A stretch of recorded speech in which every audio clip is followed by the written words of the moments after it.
"We will handle this at home," my father hissed, his fingers digging into my uninjured shoulder as I lay bleeding on the hospital gurney. "Tell them you tripped over the rug." But the emergency room doctor took one look at my x-rays and made a call that shattered our family's perfect facade forever. When the police walked through those double doors, I knew my silence was finally over. I am Erica, 33 years old, and for my entire life I was the designated shock absorber for my family's toxic secrets. As a successful forensic accountant, I spent my days uncovering corporate fraud, but my nights were spent playing the invisible compliance scapegoat to keep my parents happy. That all ended last Tuesday in Trauma Bay, 4 of Memorial Hospital. Before I continue this story, let me know where you are watching from in the comments below. Hit like and subscribe if you have ever had to stand up to family who expected you to bleed just to keep them comfortable. The harsh fluorescent lights of the emergency room burned my eyes. The metallic tang of antiseptic mixed with the copper scent of my own blood in the air. I was lying on a stiff hospital gurney, struggling to pull shallow breaths into my bruised lungs. My left forearm was heavily splinted by the triage nurses, radiating a white-hot agony that made my vision swim. Every time my heart beat, a fresh wave of fire shot up my arm and settled deep in my chest. My father, Thomas, stood looming over me.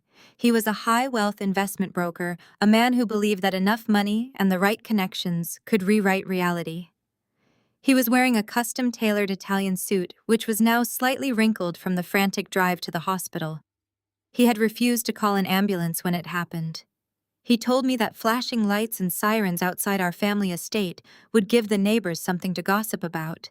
Instead, he had shoved me into the back of his luxury sedan, cursing at me when my bleeding head stained his pristine leather seats. "Do not do this to us, Erica," he whispered, his voice dropping to a menacing octave so the passing nurses could not hear. His grip on my right shoulder tightened until I gasped. "Sabrina's engagement gala is next week. Half the city's elite will be there. Investors, politicians, people who matter. We are not ruining the biggest night of her life with your usual theatrics. You fell. You tripped. Do you understand me?" I looked past him to the corner of the trauma bay. Safely out of the way of the blood and the chaos stood my younger sister, Sabrina. She was 29 years old and the undisputed golden child of our family. She was wearing a stunning, pristine emerald cocktail dress that cost more than most people made in a month. There was not a single drop of blood on her. She was currently crying, dabbing her eyes with a tissue provided by an overly sympathetic nurse. "My sister has always been so incredibly clumsy," Sabrina wailed, her voice carrying the perfect pitch of a devastated sibling. "She just tripped right over the antique rug in my father's office and tumbled down the hardwood stairs. It happened so fast. I tried to catch her, I really did." The absolute audacity of her lie made me sick to my stomach. I closed my eyes and could still feel the heavy weight of the solid bronze horse statue she had grabbed off our father's desk. I had confronted her about a massive accounting discrepancy I had noticed in the family firm's ledgers. Sabrina had panicked. Her face had twisted into a mask of pure rage, and she had swung that heavy bronze statue directly at my head. I had raised my left arm to protect my skull, and the sickening crack of my own bone breaking still echoed loudly in my ears. Yet here she was, playing the victim while I lay broken on a hospital bed. I looked at my father, the man who was supposed to protect me. This was the same man who had ignored my academic awards to praise Sabrina's mediocre grades. The same man who demanded I move into a small rental property they owned, just so they could keep a thumb on my life, never knowing I had built a highly lucrative independent firm of my own. I had spent 33 years shrinking myself so Sabrina could shine. I was the dumping ground for their frustrations, the ugly duckling they kept around to make their beautiful swan look better. The heavy glass door to the trauma bay slid open, interrupting my father's threatening glare. Dr. Gallagher stepped inside. He was a tall, no-nonsense trauma surgeon with tired eyes and a digital tablet clutched tightly in his hands. He did not have that deferential, starstruck look that most people got when dealing with my wealthy, influential family. He just looked incredibly angry. My father immediately plastered on his fake country club smile and stepped away from my bed. "Doctor, thank goodness you are here." My clumsy daughter took a terrible spill down the stairs. We would like to get her casted and discharged as soon as possible. We have private physicians who can handle her follow-up care from the comfort of our estate. There is really no need to keep her in this crowded hospital. Dr. Gallagher did not look at my father. He walked straight past him and stopped at the foot of my bed. He looked down at me with an expression of deep clinical concern. Then he tapped his tablet and a glowing image of my shattered arm appeared on the large wall monitor behind him. I have been an emergency room attending for 15 years, Dr. Gallagher said, his voice cutting through the room like a scalpel. I know exactly what a fall looks like. I know what a tumble down a staircase looks like. And I know what a defensive wound looks like. Sabrina stopped crying instantly. The performative, dramatic tears dried up in a fraction of a second. She stood frozen in the corner, clutching her expensive designer purse against her chest. My father dropped his fake smile, his posture stiffening as he sensed a threat to his authority. "Excuse me," my father challenged, puffing out his chest and using the intimidating tone he reserved for underperforming employees. "What exactly are you implying, Doctor?" Dr. Gallagher turned to face him, completely unfazed by the wealthy man standing in his trauma bay. "This is a severe spiral fracture of the ulna," Dr. Gallagher explained, pointing to the jagged white line illuminating the dark screen, "coupled with severe localized bone contusions on the outer edge of the forearm. A person does not get this specific injury pattern from tripping over a rug or falling down some stairs. A person gets this specific injury when they raise their arm to block a heavy, blunt object from striking their head." The silence in the trauma bay was deafening. My father's face went completely blank, replaced by a cold, calculating stillness. He stepped directly in front of me physically, trying to block the doctor's view of my bruised body. "I think you are grossly overstepping your professional bounds, Doctor," my father said, his voice dripping with barely concealed threat. "I am a major donor to the board of this hospital. My family built the pediatric wing. You will cast her arm, give us her pain medication, and discharge her to my custody immediately." "I do not care who you are," Dr. Gallagher interrupted cleanly, his voice echoing loudly in the small room. "I care about my patient, and my patient has injuries entirely consistent with aggravated assault." Sabrina let out a loud gasp from the corner. "She is lying," Sabrina shrieked, completely abandoning her sweet, concerned sister act. "She is just jealous of my engagement. She has always been jealous of me. She wants to ruin my life and my gala. She did this to herself just to frame me." I had not said a single word. I had not opened my mouth to accuse anyone. But their guilty consciences were doing all the heavy lifting for me, spilling their panic all over the sterile hospital floor. My father pulled out his phone, his fingers jabbing aggressively at the screen. "I want her discharged right this second. We are leaving. I will have the hospital administrator down here in 5 minutes to discuss your unacceptable bedside manner and your ridiculous accusations. We will handle this family matter at home where it belongs." Dr. Gallagher calmly reached up and turned off the wall monitor. He tucked his tablet under his arm and looked my father dead in the eye. "You cannot discharge her, sir, and you are not taking her anywhere." "Why not?" my father demanded, his face turning purple with rage. "Do you know who you are talking to?" Because a deep, authoritative voice answered from the doorway. We all turned around. The heavy sliding doors to the trauma bay were pushed wide open. 2 uniformed police officers stepped into the room, their hands resting cautiously near their duty belts. Their radios crackled in the tense, suffocating silence of the room. "Because the doctor invoked mandatory reporting protocols for domestic assault," the taller officer said, stepping fully into the room and looking directly at my father and my sister. "Now I need everyone who is not the patient to step away from the bed and move toward the hallway. We have some serious questions that need answering, and we will be speaking to the victim alone." "We will handle this at home," my father hissed, his fingers digging into my uninjured shoulder as I lay bleeding on the hospital gurney. "Tell them you tripped over the rug." But the emergency room doctor took one look at my x-rays and made a call that shattered our family's perfect facade forever. When the police walked through those double doors, I knew my silence was finally over. I am Erica, 33 years old, and for my entire life, I was the designated shock absorber for my family's toxic secrets. As a successful forensic accountant, I spent my days uncovering corporate fraud, but my nights were spent playing the invisible compliance scapegoat to keep my parents happy. That all ended last Tuesday in Trauma Bay 4 of Memorial Hospital. Before I continue this story, let me know where you are watching from in the comments below. Hit like and subscribe if you have ever had to stand up to family who expected you to bleed just to keep them comfortable. The taller police officer gestured toward the sliding glass doors, instructing my father and sister to step out into the hallway. Thomas's face was a mask of simmering fury, but he knew better than to argue with law enforcement in front of hospital staff. He grabbed Sabrina by the elbow and steered her out of the trauma bay. My mother Linda lingered behind for just a fraction of a second. She leaned in close to my face, pretending to adjust the thin hospital blanket over my shivering shoulders. The scent of her expensive floral perfume was suffocating. "Listen to me very carefully," Linda whispered, her voice a razor-sharp hiss that barely carried over the steady beeping of my heart monitor. "If you say one word to these officers, if you do anything to ruin your sister's engagement gala next week, you are finished. We will cut you out of the family trust entirely. You will be fired from the investment firm before you even leave this hospital.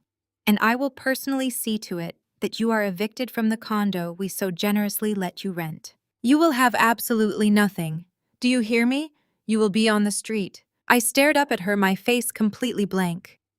For 33 years, that exact threat had kept me in line. It was the invisible chain they used to drag me back to my designated place as the family failure. I gave her a tiny, almost imperceptible nod. Satisfied that she had successfully terrified me into submission, Linda straightened her posture, smoothed her designer skirt, and walked out to join my father and sister in the waiting area. The heavy glass door clicked shut behind her, sealing me alone in the room for a brief moment before the officers would return. I did not cry. My heart rate on the monitor did not spike with panic. Instead, a cold, deeply satisfied smile slowly spread across my face. My parents believed they held all the cards. They truly believed I was a financially dependent, pathetic middle child who relied on their scraps of generosity to survive. They thought the entry-level accounting job they gave me at the family firm was my only source of income. They thought the modest 2-bedroom condo I rented from them was my only shelter. They had no idea that they were threatening a ghost. I had not relied on their money in over a decade. While they were busy grooming Sabrina for high society marriages and throwing lavish parties, I had been quietly building an empire of my own. I secretly ran a highly lucrative independent forensic accounting firm that contracted directly with federal banks and international regulatory agencies. My days at the family firm were nothing but a smokescreen, a convenient way to keep my parents entirely unaware of my actual life. I held an 8-figure net worth that sat safely in diversified, untraceable accounts. The modest condo they threatened to evict me from was nothing but a decoy. It was a place I kept slightly messy with cheap furniture, a place they could drop by unannounced to feel superior. My actual home was a $4 million ultra-modern estate located in the heart of the downtown arts district, purchased under an anonymous corporate entity. I had spent years anticipating this exact moment, meticulously preparing for the day they would finally push me too far and try to destroy me. The sliding door opened again, and the 2 police officers stepped back into the trauma bay. The taller one pulled out a small notepad, while the other stood near the foot of my bed, offering a sympathetic but professional smile. "I am Officer Davis," the taller one said, clicking his pen. "The doctor has informed us that your injuries are not consistent with a fall.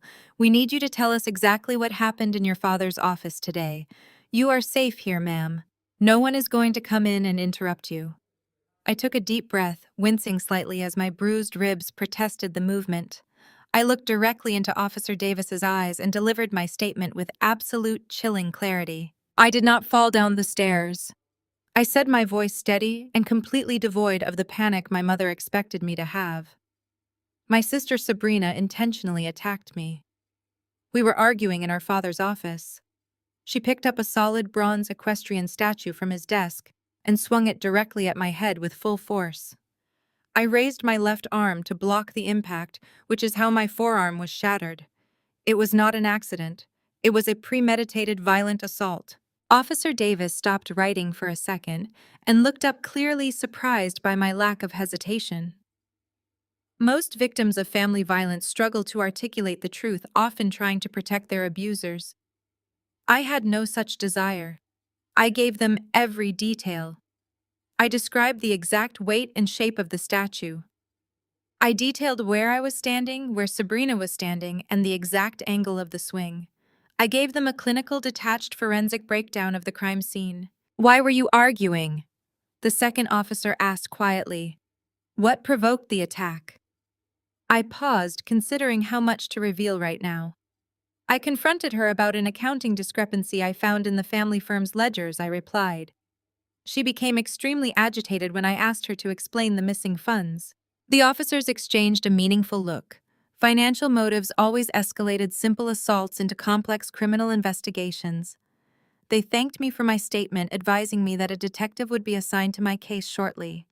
They told me they were going out to the waiting room to formally question Sabrina and my parents based on my testimony. As soon as they left the room, I used my uninjured right hand to reach for my cell phone resting on the bedside tray. I ignored the 12 missed calls from my mother and dialed the only emergency contact I actually trusted. David was my business partner, my best friend, and the only person in the world who knew the complete truth about my double life. He answered on the first ring. "I am already at the hospital," David said, his voice tight with worry. "I am in the lobby. Which floor are you on?" "Trauma Bay 4, I replied. "But David, I do not just need a ride home. I need you to bring the encrypted laptop from the secure vault at the office. Bring it up here right now." There was a brief pause on the line. "Are we finally doing this?" David asked. "Are we dropping the hammer?"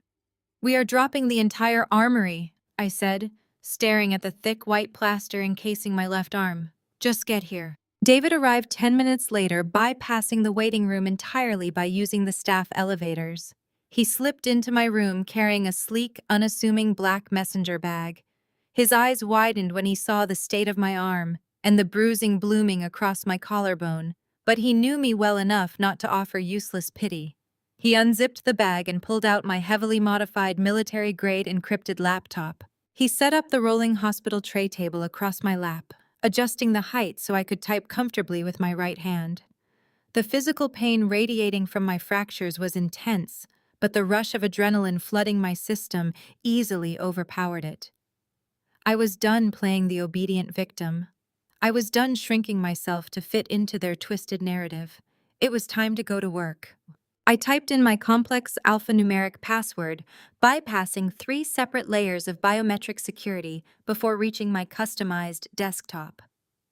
Years ago, when my father demanded I manage the basic IT infrastructure for his investment firm to save him money on contractors, I had built their entire network from the ground up. I had also quietly installed multiple invisible backdoor access points that allowed me complete undetected administrative control over their entire server architecture. My fingers flew across the keyboard as I initiated a silent background trace on the family firm's network. I wanted to see exactly what Sabrina had been trying to hide when I confronted her about that accounting discrepancy. I expected to find a few $1,000s missing, perhaps a shopping spree she had tried to expense to a corporate account. What I found instead made my breath catch in my throat. The network monitoring dashboard flared to life on my screen, highlighting a massive spike in data traffic. Someone was currently logged into the main administrative server, and they were executing a frantic, wide-scale data deletion protocol. They were not just deleting a few invoices. They were aggressively scrubbing years' worth of offshore wire transfer logs, client portfolio adjustments, and hidden shell company registrations. I ran a quick geolocation trace on the active user session. The IP address pinged back instantly. The deletion commands were originating from a mobile device connected to the Memorial Hospital public Wi-Fi network. Sabrina was sitting out in the waiting room, knowing the police were about to question her, and she was desperately using her phone to wipe the firm's servers clean before anyone could look too closely at the books. "She is scrubbing the servers right now," I murmured. my eyes darting across the cascading lines of code on my screen. She is trying to burn the evidence. Can you stop her? David asked, leaning over my shoulder to look at the massive data purge happening in real time. I can do better than that, I replied, my fingers moving with practiced precision. I can intercept it. I bypassed her deletion commands and initiated a covert data recovery script. As Sabrina thought she was permanently destroying the files, my backdoor program was silently catching every single byte of data and copying it directly onto my encrypted hard drive. I opened the first intercepted file, a heavily redacted client ledger from 3 years ago. I cross-referenced it with an offshore banking confirmation receipt she had just tried to incinerate. The numbers on the screen were staggering. This was not a simple case of a spoiled daughter stealing a few luxury handbags. Sabrina had been systematically embezzling millions of dollars from my father's high-net-worth clients. The money was being funneled through a complex web of dummy corporations directly into her personal accounts and into the failing tech startup owned by her fiancé. I sat back against the stiff hospital pillows, the glow of the screen illuminating the cold realization settling over me. Sabrina did not attack me out of simple sibling rivalry or jealousy over a wedding. She shattered my arm because she was terrified. She was trying to silence me to cover up a multi-million-dollar corporate felony. And my parents were out there right now, threatening to destroy my life in order to protect a criminal. They had no idea they had just declared war on the one person who held the digital keys to their total ruin. 2 hours later, the hospital finally discharged me with a heavy fiberglass cast and a bottle of prescription painkillers. I had no intention of taking. I needed my mind sharp. I bypassed the decoy condo entirely. Instead, David drove me straight to the secure underground garage of my actual home. A sprawling, ultra-modern estate hidden in the hills just outside the city center. It was a fortress of steel and glass purchased through a blind trust and protected by state-of-the-art security systems. Once inside, I settled into my home office. It was a massive room lined with monitors, a far cry from the cramped cubicle my father assigned me at his firm. I connected the encrypted hard drive to my primary workstation. The data recovery script had done its job perfectly. Sabrina thought she had incinerated the firm's financial history, but I now possessed every single byte. Using my specialized forensic software, I began tracing the digital breadcrumbs. It did not take long for the true scale of my sister's greed to materialize on my screens. Sabrina had not just skimmed off the top, she had been systematically draining $15 million from our father's highest net worth clients over the past 3 years.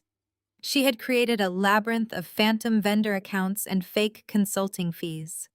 The money was being funneled directly into offshore accounts to fund her lavish lifestyle, but the bulk of the stolen $15 million was being aggressively pumped into her fiancé Colin and his failing tech startup. Colin had been burning through cash with nothing to show for it, and Sabrina was stealing from my father's clients to keep him afloat.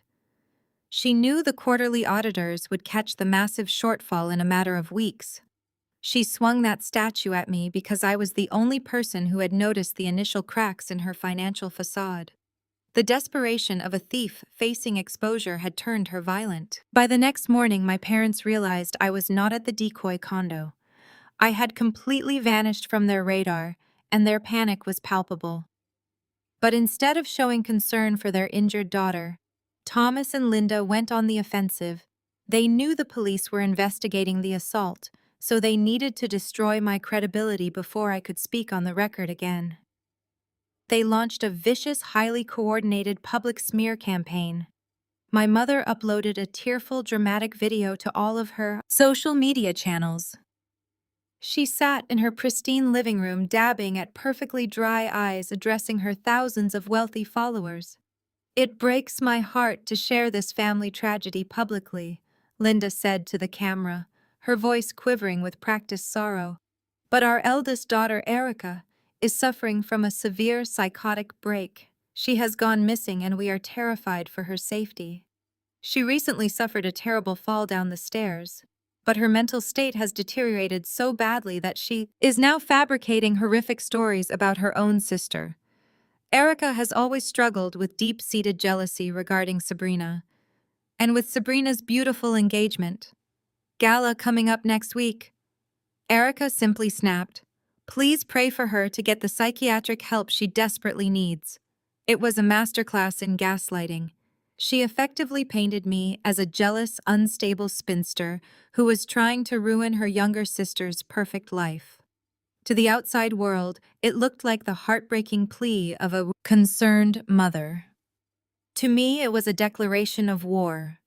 They were trying to publicly invalidate any evidence I might bring to the police by labeling me insane, preparing the ground to dismiss any fraud accusations as delusions. The fallout from my mother's video was instantaneous. My phone screen lit up like a slot machine as messages poured in from our extensive network of relatives. The extended family, who had always eagerly consumed my parents' narrative, bought the victim act without a single question. My Aunt Patricia texted me a long, condescending paragraph demanding I drop the police investigation immediately and check myself into a residential facility. "You are tearing your poor mother apart," she wrote. "How could you be so toxic and ungrateful after everything Thomas and Linda have done for you? Stop trying to ruin your sister's happiness just because your own life is empty." My cousins chimed in, flooding my voicemail with angry demands to stop embarrassing the family name. They insisted I was acting completely unhinged and needed heavy medication. Not a single person asked about my shattered arm. Not one relative questioned why I had supposedly fled, if I was just seeking attention. They rallied behind Sabrina, the beautiful, successful golden child who was supposedly being terrorized by her crazy, jealous older sister. They were playing their assigned roles perfectly. The flying monkeys were out in full force, swarming to protect the family image and tear down the designated scapegoat. 5 years ago, this kind of unified familial rejection would have crushed me. I would have internalized their hateful words and doubted my own sanity.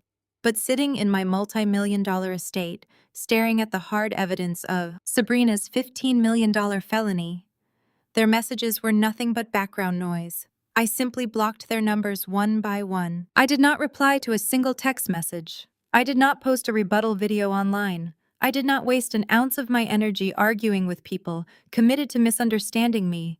I used the silence to my absolute advantage. While they were busy performing for their social circles and congratulating themselves on handling the family embarrassment, I was meticulously building an airtight federal case. I spent the next 48 hours compiling the financial forensic evidence. I mapped out the entire embezzlement scheme, linking the fraudulent wire transfers directly to Sabrina's personal routing numbers and Colin's business accounts. I documented the exact timeline showing how my discovery of the accounting error perfectly aligned with her violent attack in my father's office. Then I reached out to a contact I had cultivated through my independent firm. Agent Miller was a senior investigator in the Financial Crimes Division of the FBI. Someone I had assisted on a major banking fraud case 2 years prior. I did not give him the entire file yet. Instead, I anonymously forwarded a small, heavily encrypted fragment of the embezzlement proof to his secure server. I attached a simple message linking the physical assault report at Memorial Hospital to the $15 million corporate fraud at my father's investment firm. I gave the federal government exactly enough bait to start digging into Sabrina's accounts on their own. The trap was being laid, and my family was too busy celebrating their social media sympathy to notice the crosshairs settling on their backs. They were oblivious to the storm. On the 4th day of my strategic isolation, the security gate alert chimed in my office. A private courier was standing outside the high walls of my estate, requesting a signature for a priority legal delivery. I frowned, watching the security camera feed. My parents did not know this address. They believed I was hiding out in a cheap motel or wandering the streets in a psychotic haze. I authorized the gate to open and walked down to the front door to receive the heavy manila envelope. I tore open the seal and pulled out a stack of formal legal documents. It was a temporary restraining order issued by a municipal judge alongside a civil lawsuit for defamation. The petitioner was Sabrina. I read through the sworn affidavit she had submitted to the court. Sabrina claimed under penalty of perjury that I was a violent, unstable stalker who had threatened her life. She claimed I was trying to extort the family and that my presence posed an immediate physical danger to her and her guests. The judge had granted the emergency order based on my mother's public statements and Sabrina's fabricated terror. The order legally banned me from coming within 500 feet of Sabrina, her home, or her upcoming engagement gala. The accompanying lawsuit sought to freeze my known bank accounts to pay for her supposed emotional distress and defamation damages. They were trying to financially starve me into submission, thinking my entry-level salary at their firm was all I had. I stood in the foyer of my hidden estate holding the court order that officially banished me from the family. A dark, genuine laugh escaped my lips. They thought they were backing me into a corner. They had no idea they were bringing a pocket knife to a nuclear fight. I was ready to destroy them completely, once and for all, with absolute precision. The game was finally over. I slowly walked back up the sweeping glass staircase to my office to prepare for the next phase of my retaliation. My family was about to learn the true, devastating cost of their betrayal. The restraining order sitting on my desk was not a setback. It was a golden ticket. By filing a civil defamation lawsuit alongside the emergency protection order, my younger sister had unwittingly opened the door to a legal process she clearly did not understand. Discovery. I immediately scheduled a meeting with my corporate attorney, a razor-sharp litigator named Diane, who charged $1,000 an hour and was worth every single penny. I sat in her pristine corner office overlooking the city and handed her the ridiculous court documents my parents had sent. Diane read through Sabrina's fabricated claims of me being an unstable, violent stalker trying to extort the family. She did not even blink. I told Diane I wanted to file a formal counter-discovery request immediately.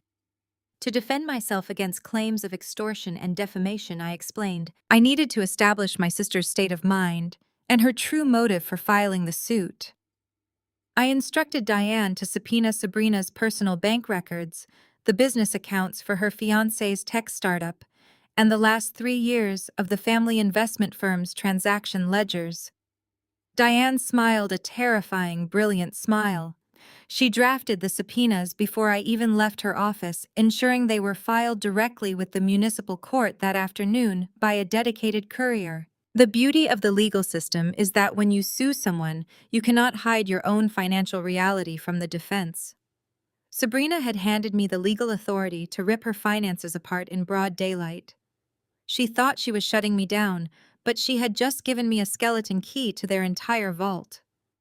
For years, I had watched them use the legal system to bully contractors and silence anyone who questioned their business practices. Now I was turning their own weapon against them. The discovery process would be relentless. We would demand every text message, every email, and every hidden offshore routing number they thought was safely buried. Diane assured me that if they tried to destroy any documents after receiving the subpoenas, it would be an automatic felony for spoliation of evidence. It took exactly 24 hours for my father to realize the catastrophic mistake they had made. When the court issued the discovery notices to the family firm, demanding full transparency of their ledgers to satisfy my defense, Thomas must have felt the ground completely fall out from under him. He knew the books were cooked. He knew a formal legal audit would expose the missing $15 million and lead to immediate federal indictments for everyone involved in the executive suite. My phone buzzed with an incoming voicemail late that evening. It was my father, and the mask of the refined, controlled investment broker had completely disintegrated. His voice was unhinged, thick with panic and unfiltered rage. "You think you are so smart, Erica," he snarled into the recording, his breathing heavy and erratic. "You think a petty counter lawsuit is going to save you. You have no idea what you have just done. You are dead to this family. Do you hear me? Dead. I am pouring the entire weight of our family fortune into crushing you in court. I am hiring the most vicious litigators in the state. We are going to drag this out until you are bankrupt, living on the streets and begging us for a handout. You will be left with absolutely nothing. You are a failure, and I will make sure everyone knows it." He went on for another 2 minutes, making wild threats about destroying my career and ensuring I never worked in accounting again. He demanded I withdraw the countersuit immediately. He threatened to call the police and tell them I was extorting him. He said he would make sure I never spoke to another member of our extended family again. He had no idea I owned my own highly lucrative firm and did not care about the relatives who enabled his toxic behavior for decades. I saved the voicemail to my secure server. It was a beautiful piece of evidence.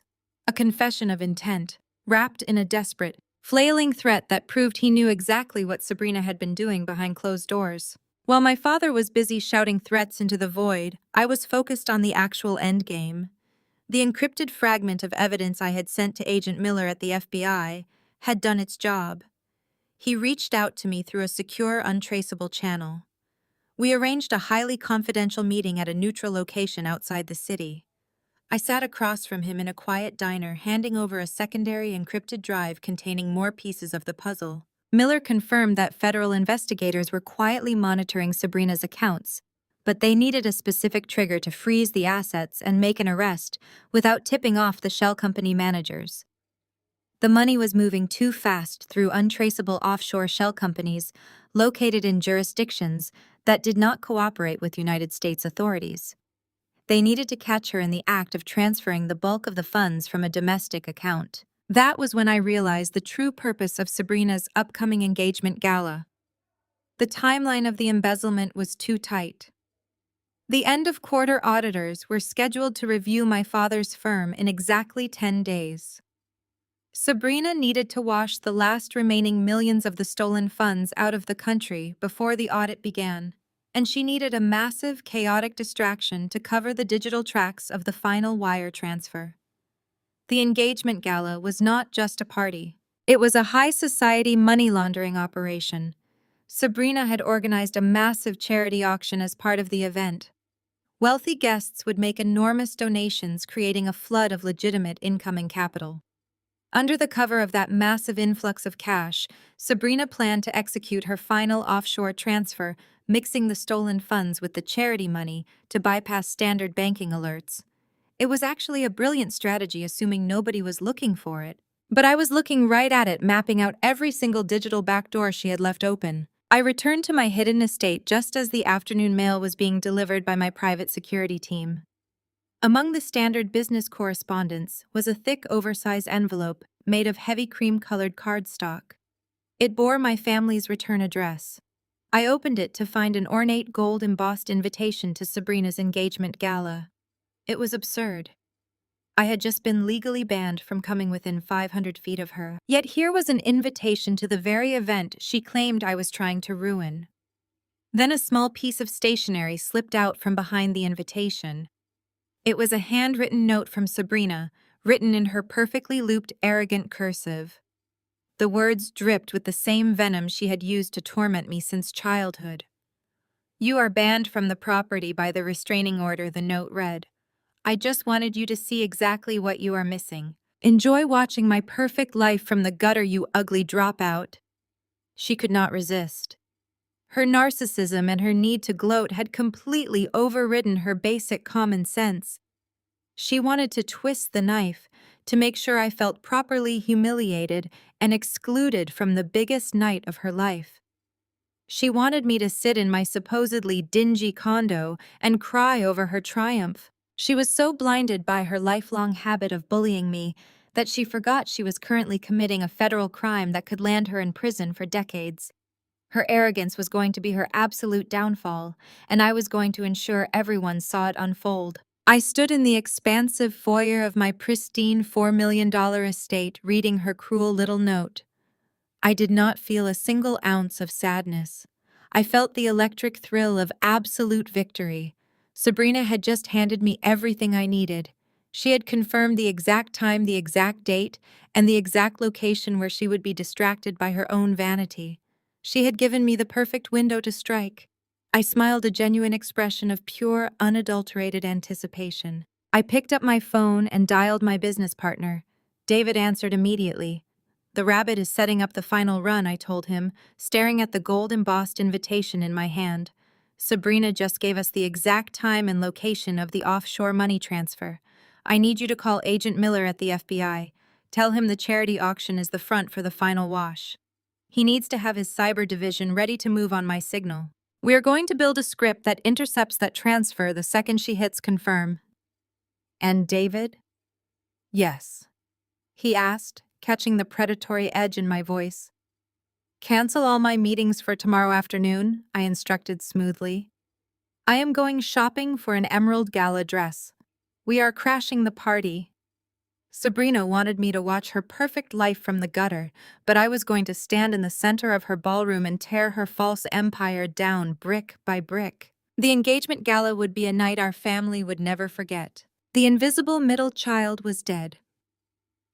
I purged my closet of the oversized beige sweaters and scuffed flats I used to wear to family events just to blend into the wallpaper. For 33 years, I had deliberately made myself small to avoid my father's criticism and my sister's jealousy. That era was completely over. I walked back into my home office and sat down at my primary workstation. The monitors cast a cool blue light across my face as I began to write the code that would destroy my sister's life. The digital trap had to be absolutely flawless. Sabrina was planning to initiate the $15 million wire transfer during the peak of the charity auction, using the massive influx of donations to mask the outgoing funds.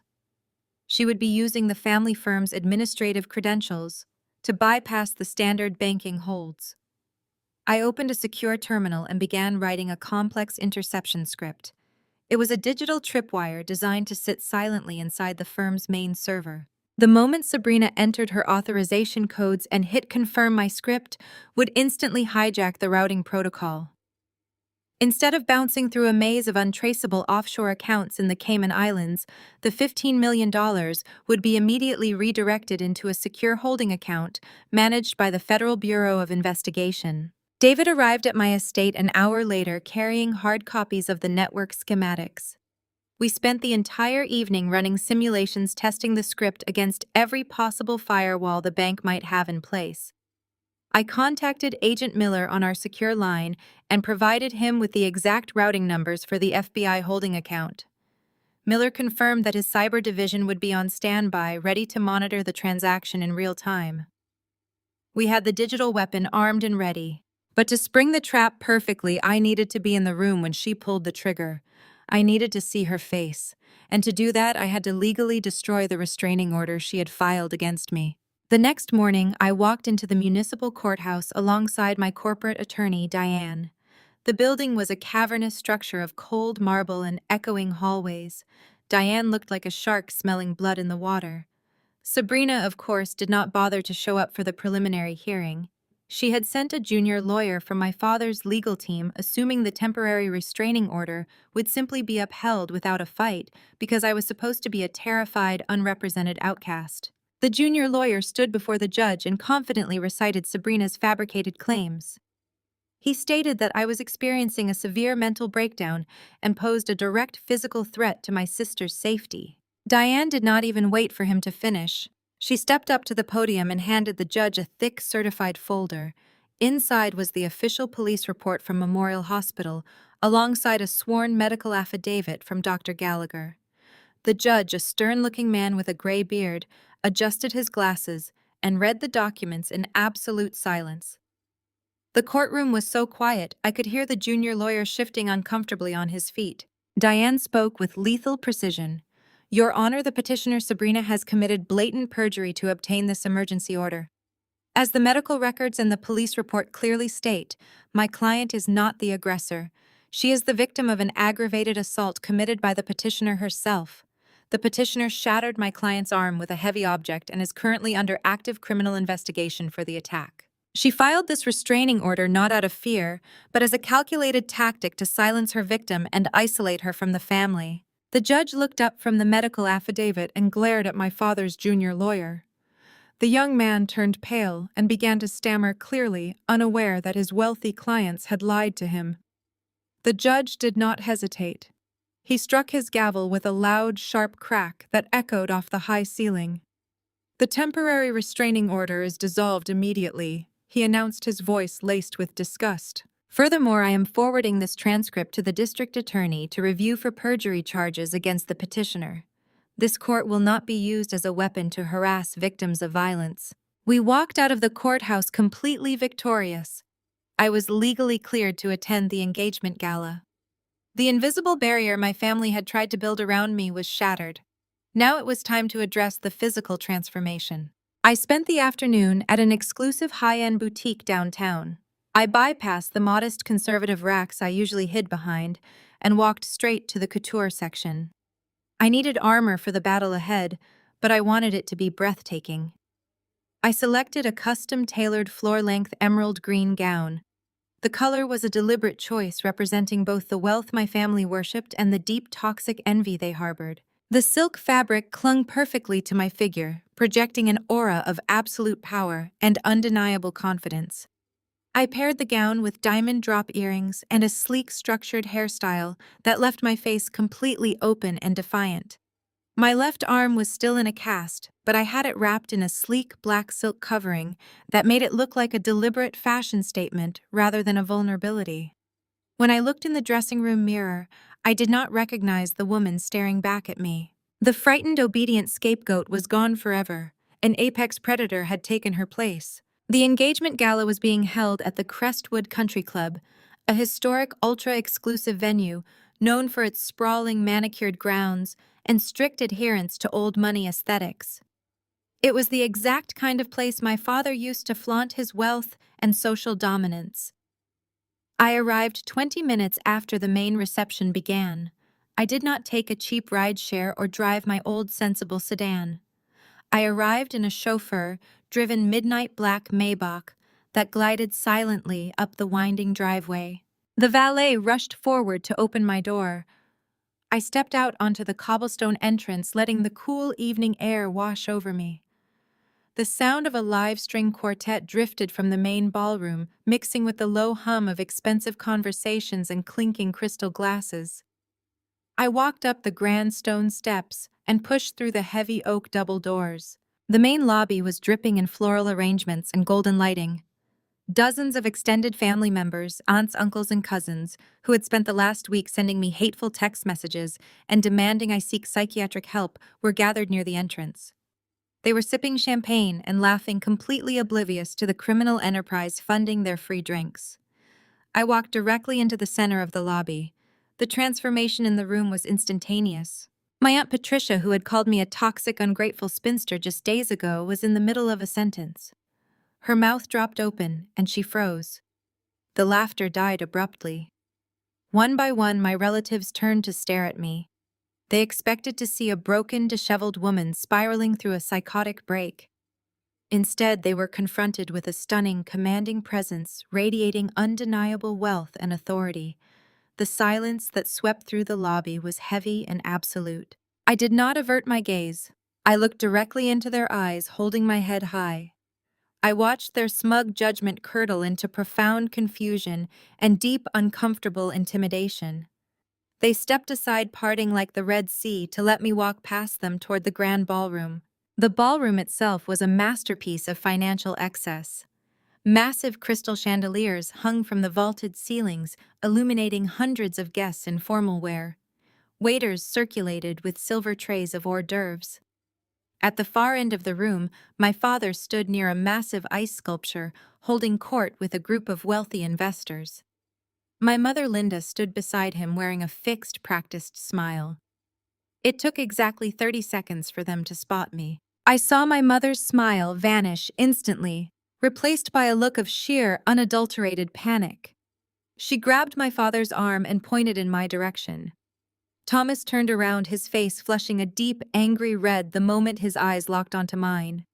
He excused himself from his investors and began marching across the ballroom floor toward me, his heavy footsteps practically vibrating with rage. He snapped his fingers at two burly club security guards, gesturing for them to follow him. I stood my ground near the center of the room, calmly accepting a glass of champagne from a passing waiter. I took a slow, deliberate sip as my father closed the distance between us. He stopped just inches from my face, signaling the security guards to flank me on either side. "I told you failures do not belong here!" Thomas hissed, his voice a low, venomous whisper, designed to avoid causing a public scene. "You are violating a court order, Erica. You are insane, and you are trespassing. Security is going to drag you out the back door and throw you directly into a police car. Get out of my sight before I destroy you." I did not flinch. I did not break eye contact. I slowly lowered my champagne glass and reached into the small designer clutch hanging from my shoulder. I pulled out a solid metal card embossed with the Crestwood Country Club crest and a platinum insignia. I held it up so the overhead chandelier light caught the platinum lettering. It was a VIP Platinum Investor badge, an elite membership tier that cost $500,000 a year to maintain. I had purchased it through my secret corporate entity specifically for this night. The two security guards looked at the badge, then looked at my father, and immediately stepped back, lowering their hands. They knew exactly what that badge meant. I outranked my father in this building. I was untouchable. My father stared at the platinum card, his face draining of color as his brain struggled to comprehend how his supposedly destitute daughter possessed that level of elite access. His jaw worked silently, his eyes darting from the card to my custom emerald gown. I leaned in slightly, the scent of my expensive perfume cutting through his cheap cologne. "I am not a failure, Dad," I replied, my voice perfectly level and cold as ice. "I am the bait." My father stared at the solid metal card in my hand. His face morphed from a mask of aggressive authority into a portrait of absolute defeat. The Crestwood Country Club did not care about his legacy or his social standing in the community. They cared entirely about capital. The platinum insignia on my badge represented a level of liquid wealth he could only dream of managing. He opened his mouth to speak, but no words came out. The two security guards had already taken several steps back, completely abandoning his command. They politely nodded to me and faded back into the perimeter of the ballroom, leaving Thomas entirely powerless and isolated on the floor. I slipped the card back into my clutch, the soft click of the clasp echoing in the tense space between us. Before my father could recover his composure, a flash of white silk caught my eye. Sabrina was pushing her way through a crowd of wealthy investors. She wore a custom bridal gown that cost $50,000, paid for entirely by the stolen retirement funds of the people she was currently smiling at. The dress was an architectural marvel of imported lace and hand-sewn pearls, completely excessive for an engagement party but perfectly suited to her raging narcissism. Sabrina did not notice my platinum badge. She only saw the sister she had bullied and belittled her entire life standing in the middle of her meticulously curated event, wearing a dress that outshone her own. Her smile vanished as she reached us. She grabbed my father by the sleeve, her manicured acrylic nails digging fiercely into his suit jacket. "What is she doing here?" Sabrina hissed, keeping her voice low so the nearby guests would not hear. Her eyes darted around the room, terrified that someone important might witness the confrontation. "I have a restraining order against her. Call the police and have her dragged out right now. She's going to ruin my engagement." I took a slow, deliberate sip of my champagne. The cold bubbles danced on my tongue. I truly enjoyed the sheer panic radiating from her. "The restraining order was dissolved this morning," I replied, my voice smooth and utterly calm. "The judge was not particularly fond of the perjury you committed to obtain it. He actually forwarded the transcript to the district attorney for criminal review." Sabrina turned a sickly shade of gray. She looked at our father for confirmation, but Thomas just stared at the marble floor, completely paralyzed by the realization that I now held more power in this room than he did. "You need to leave," Sabrina demanded, her voice trembling with a mixture of fear and pure hatred. "You are insane. You are obsessed with me. This is my night, and you are not going to destroy it because you are a miserable, lonely dropout. Get out of my sight before I make a scene." I handed my empty champagne flute to a passing waiter. I stepped closer to my sister. For the first time in 33 years, I did not shrink away from her hostility. I leaned in, closing the distance between us until my lips were just inches from her ear. I could smell the sharp, metallic tang of fear sweating through her expensive perfume. I am not here because I am obsessed with you, Sabrina. I whispered my tone, dropping to a lethal quiet register. I am here because I know about the $15 million shortfall in the Cayman Islands accounts. I know exactly how much you funneled into Colin's failing startup. And I know the quarterly auditors are going to find the massive gaping hole in the ledger on Monday morning. I stepped back and watched the smug, entitled facade completely shatter. It was like watching a porcelain doll drop onto concrete. Sabrina stopped breathing. Her eyes widened in absolute primal terror. The fake victim persona vanished, replaced by the raw, naked panic of a cornered criminal. She tried to speak, but her throat simply refused to work. Her hands began to shake so violently that she had to clutch the folds of her $50,000 dress just to hide the tremors. At that exact moment, my mother intervened. Linda had watched the interaction from the ice sculpture and realized her golden child was in the middle of a catastrophic meltdown. She practically sprinted across the ballroom floor, shoving past a group of elderly socialites to reach us. Linda immediately tried to take physical control of the situation. She stepped between Sabrina and me, positioning her back to the crowd. She reached out and clamped her hands onto my upper arms, digging her fingers in with bruising force. She intended to physically march me backward toward the exit doors, relying on my lifelong habit of quiet compliance to avoid making a public scene. "Erica, honey," Linda said loudly, projecting her voice so the nearby high society guests would hear her performance. "You are clearly confused. Your medications are not working. We need to get you home right now before you hurt yourself or someone else. Come with Mommy. We will get you the help you desperately need." It was the classic concerned mother dealing with a sick daughter routine. It was the exact same script she had used to gaslight me and isolate me for decades. She expected me to lower my head in shame and let her herd me out the door. She expected the wealthy onlookers to pity her for having such a burdensome, unstable child. I did not move a single inch. Instead of fighting her physically, I flipped the script entirely. I used the one thing my family feared more than anything else in the world: public attention. "Please do not touch me, Linda," I said. My voice was completely calm, incredibly polite, and absolutely booming. It carried over the string quartet and echoed across the nearest tables. "I am perfectly healthy and I do not need your help leaving." The conversations around us abruptly stopped. A dozen wealthy investors, including several prominent local politicians and banking executives, turned to look directly at us. They saw Linda aggressively grabbing a poised, impeccably dressed woman who was speaking with absolute terrifying clarity. Linda instantly dropped her hands, terrified of the judgmental stares from her peers.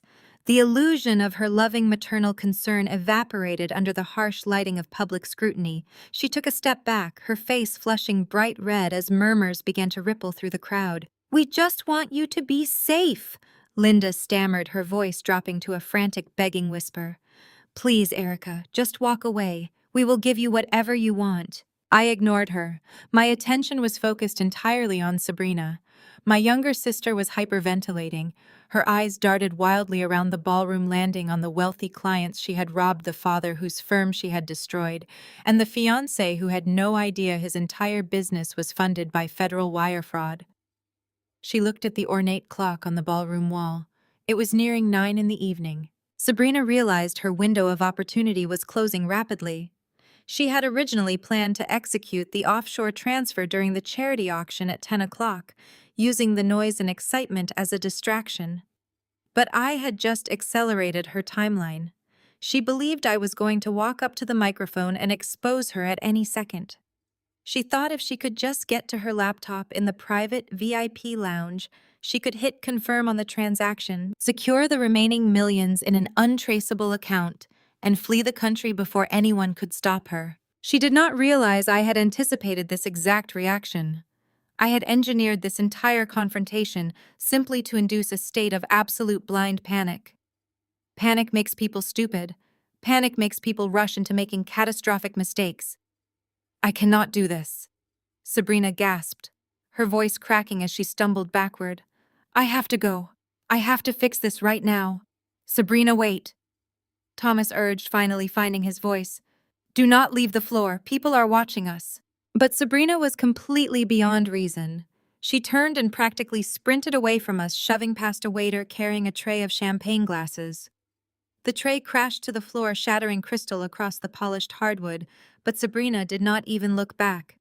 She hiked up the skirt of her heavy bridal gown and ran toward the hallway that led to the private secured VIP lounge. She abandoned her parents. She abandoned her fiancé Colin, who was waving at her from across the room. She abandoned her own engagement party to try and save her stolen fortune. Linda buried her face in her hands, realizing the social embarrassment of the shattered glasses, and her fleeing daughter was entirely unrecoverable. Thomas stared after Sabrina, the reality of his total ruin finally sinking deep into his bones. I stood perfectly still amidst the wreckage of their dignity. I watched Sabrina's white silk dress disappear around the corner of the long hallway. I waited 3 seconds, letting the satisfaction of the moment wash through my veins. Then I reached up and tapped the small, discreet earpiece hidden beneath my structured hairstyle. I spoke clearly into the hidden microphone, communicating directly with my business partner David, who was sitting in a surveillance van parked just outside the country club gates alongside the federal strike team. "The rabbit is in the trap." I said, a slow, predatory smile touching the corners of my mouth. "She is heading for the terminal now. Initiate the screen override."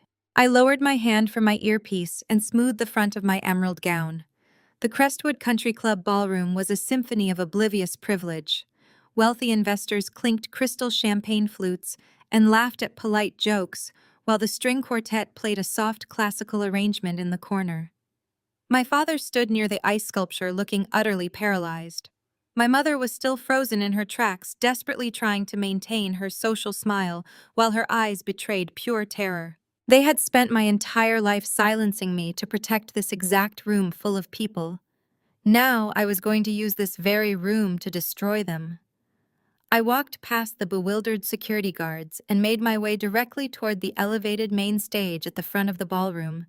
A massive projector screen hung above the stage, currently cycling through a saccharine, perfectly curated slideshow of Sabrina and Colin, smiling on various tropical beaches and holding up expensive glasses of wine. It was a monument to their fake perfect life. I climbed the 3 carpeted steps to the stage without rushing. The fabric of my dress flowed smoothly behind me. A young audio-visual technician sat at a small mixing table near the stairs, looking confused as I approached the main microphone stand. He opened his mouth to tell me the toasts were not scheduled for another hour. I did not give him the chance to speak. I reached out and gently took the microphone from the stand. The soft thump of my fingers wrapping around the metal casing echoed through the massive speakers positioned around the perimeter of the room. A few heads turned in my direction, but most of the guests continued their conversations, assuming I was just an eager relative wanting to give an early speech. I held the microphone close to my mouth and looked out over the sea of expensive suits and designer dresses. "Good evening, everyone," I said, my voice projecting clearly and calmly across the massive space. The string quartet abruptly stopped playing. The low hum of chatter died away as hundreds of faces turned to look at the woman in the emerald dress, standing alone on the stage. My father took a frantic step forward, his face draining of whatever color it had left, but he was too far away to stop me. "I am Erica, the older sister of the bride-to-be." I continued scanning the crowd until I locked eyes with my mother. Some of you might have heard recently that I am suffering from a severe mental breakdown. You might have heard that I am missing or dangerous or pathologically jealous of my sister. I paused, letting the silence stretch tightly across the room. I assure you I am entirely in my right mind, and I am not here to give a toast. I am here to give an audit. I tapped the side of my phone screen twice, sending the final signal to David waiting in the surveillance van outside. The romantic slideshow of Sabrina and Colin abruptly vanished from the massive projector screen above my head. The screen went completely black for a fraction of a second. Then it flared back to life, illuminating the entire stage in a harsh blue glow. The romantic photos were gone. In their place, a highly detailed real-time mirror of the family investment firm's central banking ledger was projected in massive high-definition text for everyone in the room to see. Gasps rippled through the front rows as the guests recognized the familiar letterhead of my father's firm. But this was not the sanitized quarterly report they were used to receiving in the mail. This was the raw, unfiltered back-end administrative dashboard. "Do not adjust your glasses," I said, my voice carrying a hard, authoritative edge. "You are looking at the actual uncensored transaction logs for the primary investment portfolios, managed by my father Thomas and his executive team. And if you look closely at the highlighted columns, you will notice a rather concerning pattern." I pointed to the screen where David was currently highlighting specific offshore routing numbers in bright red. "Over the past 36 months, $15 million has been systematically siphoned out of your collective retirement accounts and corporate investment portfolios. The money did not disappear due to market fluctuations. It was deliberately rerouted through a labyrinth of phantom vendor accounts and fake consulting fees. And every single one of those fake accounts leads directly to offshore shell companies controlled by the woman you are all here to celebrate tonight, Sabrina." The ballroom erupted into a chaotic symphony of shocked murmurs and angry whispers. Men in tailored suits pushed their way closer to the stage, squinting at the massive screen. Women clutched their pearls, pointing at the specific dates and transfer amounts rolling across the projection. David began cycling through the ledger, isolating individual client portfolios and displaying the exact amounts that had been stolen from them. I saw a prominent local judge drop his champagne glass when his own name flashed on the screen next to a missing $500,000. I saw a commercial real estate developer grab his chest as he realized his entire liquid savings had been funneled into the failing tech startup owned by Sabrina's fiancé. "You trusted my father with your financial futures," I told the crowd, raising my voice to cut through the rising panic. "He sold you a promise of security and exclusivity. But while you were invited to his country club dinners and golf tournaments, his golden child was treating your life savings as her personal piggy bank to fund her designer wardrobe, her luxury vacations, and the $50,000 couture dress she wore to this very party tonight." Thomas finally broke out of his paralyzed state. He lunged toward the stage, his face twisted in absolute desperation. "Turn that off," he screamed at the young technician sitting by the mixing board. "Cut the power right now." The technician scrambled to pull the main plug from the wall, but the screen remained brightly illuminated. David had completely bypassed the local hardware and locked the projection system into an overriding loop from the van. My father realized the plug did nothing and tried to scramble up the stage stairs. "Shut your mouth, Erica!" he roared, his voice cracking with panic. "Do not listen to her. The documents are fake. She hacked the system to frame us because she is sick. She is a sick, jealous liar." I looked down at my father scrambling up the stairs toward me, and I felt absolutely nothing. No fear, no intimidation, no desire to shrink away. I was completely immune to him. I took a step back from the edge of the stage and looked back at the crowd. "My father claims I'm a liar," I said, my voice ringing with total clarity. "He claims I'm fabricating this out of jealousy. Let us look at what happened when I first discovered these missing funds last Tuesday in his office." I tapped my phone screen one more time. The financial ledgers on the massive projector shrank to the left side of the screen. On the right side, a stark black and white medical image appeared. It was the high-resolution emergency room X-ray of my left arm, showing the jagged spiral fractures of my ulna and the severe bone contusions. The contrast between the sterile medical image and the opulent ballroom was incredibly jarring. The crowd fell dead silent again, staring at the broken bones projected 20 feet high. "My sister did not push me down the stairs by accident," I told the room, holding up my left arm wrapped in its sleek black silk covering. "I did not trip over a rug." Sabrina shattered my arm by swinging a heavy, solid bronze equestrian statue directly at my head. "She tried to cave my skull in because I caught her stealing your money to pay for this party, and I threatened to expose her. She broke my arm to silence me. And my parents stood in the hospital trauma bay and threatened to destroy my entire life if I told the police the truth." Linda finally snapped. She pushed her way to the front of the stage, her face a mess of smeared makeup and pure panic. "She is insane," Linda shrieked, pointing a trembling finger at me. "She did that to herself. We tried to help her. We tried to get her psychiatric care. Thomas is right. The documents are forged. She is trying to ruin us because we cut her off. She is extorting us. The guests looked back and forth between my parents and the massive screen clearly torn between the wealthy family they thought they knew and the overwhelming evidence presented in front of them. The confusion in the room was palpable. They needed the final nail in the coffin to completely shatter the illusion my parents were desperately trying to cling to. "It is truly remarkable how committed you are to this performance, Mom," I said, shaking my head slowly. "But you forgot one very important detail. I am a forensic accountant. I document everything." I raised my phone to the microphone and pressed play on the audio file I had saved just a few days prior. The crystal-clear audio of my father's unhinged voicemail blasted through the country club speakers, echoing off the chandeliers and washing over the horrified crowd. "You think you are so smart, Erica?" My father's recorded voice snarled, dripping with unfiltered rage and panic. "You think a petty counter-lawsuit is going to save you? You have no idea what you have just done. You are dead to this family. Do you hear me? Dead. I am pouring the entire weight of our family fortune into crushing you in court. I am hiring the most vicious litigators in the state. We are going to drag this out until you are bankrupt, living on the streets and begging us for a handout. You will be left with absolutely nothing. You are a failure, and I will make sure everyone knows it." The voicemail ended with a sharp click, leaving an oppressive, heavy silence in its wake. The recording was impossible to deny. It was not the voice of a concerned father dealing with a sick daughter. It was the frantic, vicious threat of a cornered criminal trying to silence a witness through intimidation and financial ruin. The high society guests instantly turned on Thomas and Linda.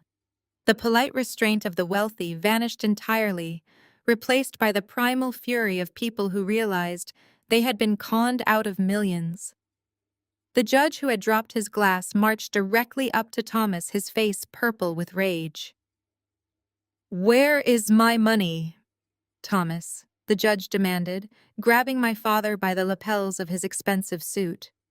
"Where is my retirement fund, you thief?" Other investors surged forward, surrounding my parents in a tight, angry circle. They shouted demands for their money, hurling insults and accusations. Linda backed up against the stage, completely trapped by the furious crowd, weeping openly as the women she had played tennis with yesterday now screamed in her face. Thomas tried to push them back, stammering pathetic excuses about market fluctuations and temporary holds, but nobody was listening to him anymore. The illusion of his power was dead. I stood on the stage, looking down at the chaos I had orchestrated. I watched the people who had protected my abusers turn into their executioners. I did not feel an ounce of pity for my parents as they were swallowed by the angry mob. I took a deep breath of the air in the room, feeling a profound sense of closure. But the night was not over yet. I looked toward the back hallway where Sabrina had fled, knowing she was currently locking herself in the VIP lounge to make her final desperate move. I knew exactly what was happening at the end of that long, carpeted corridor. Inside the exclusive wood-paneled VIP lounge, my sister was collapsing into a leather desk chair.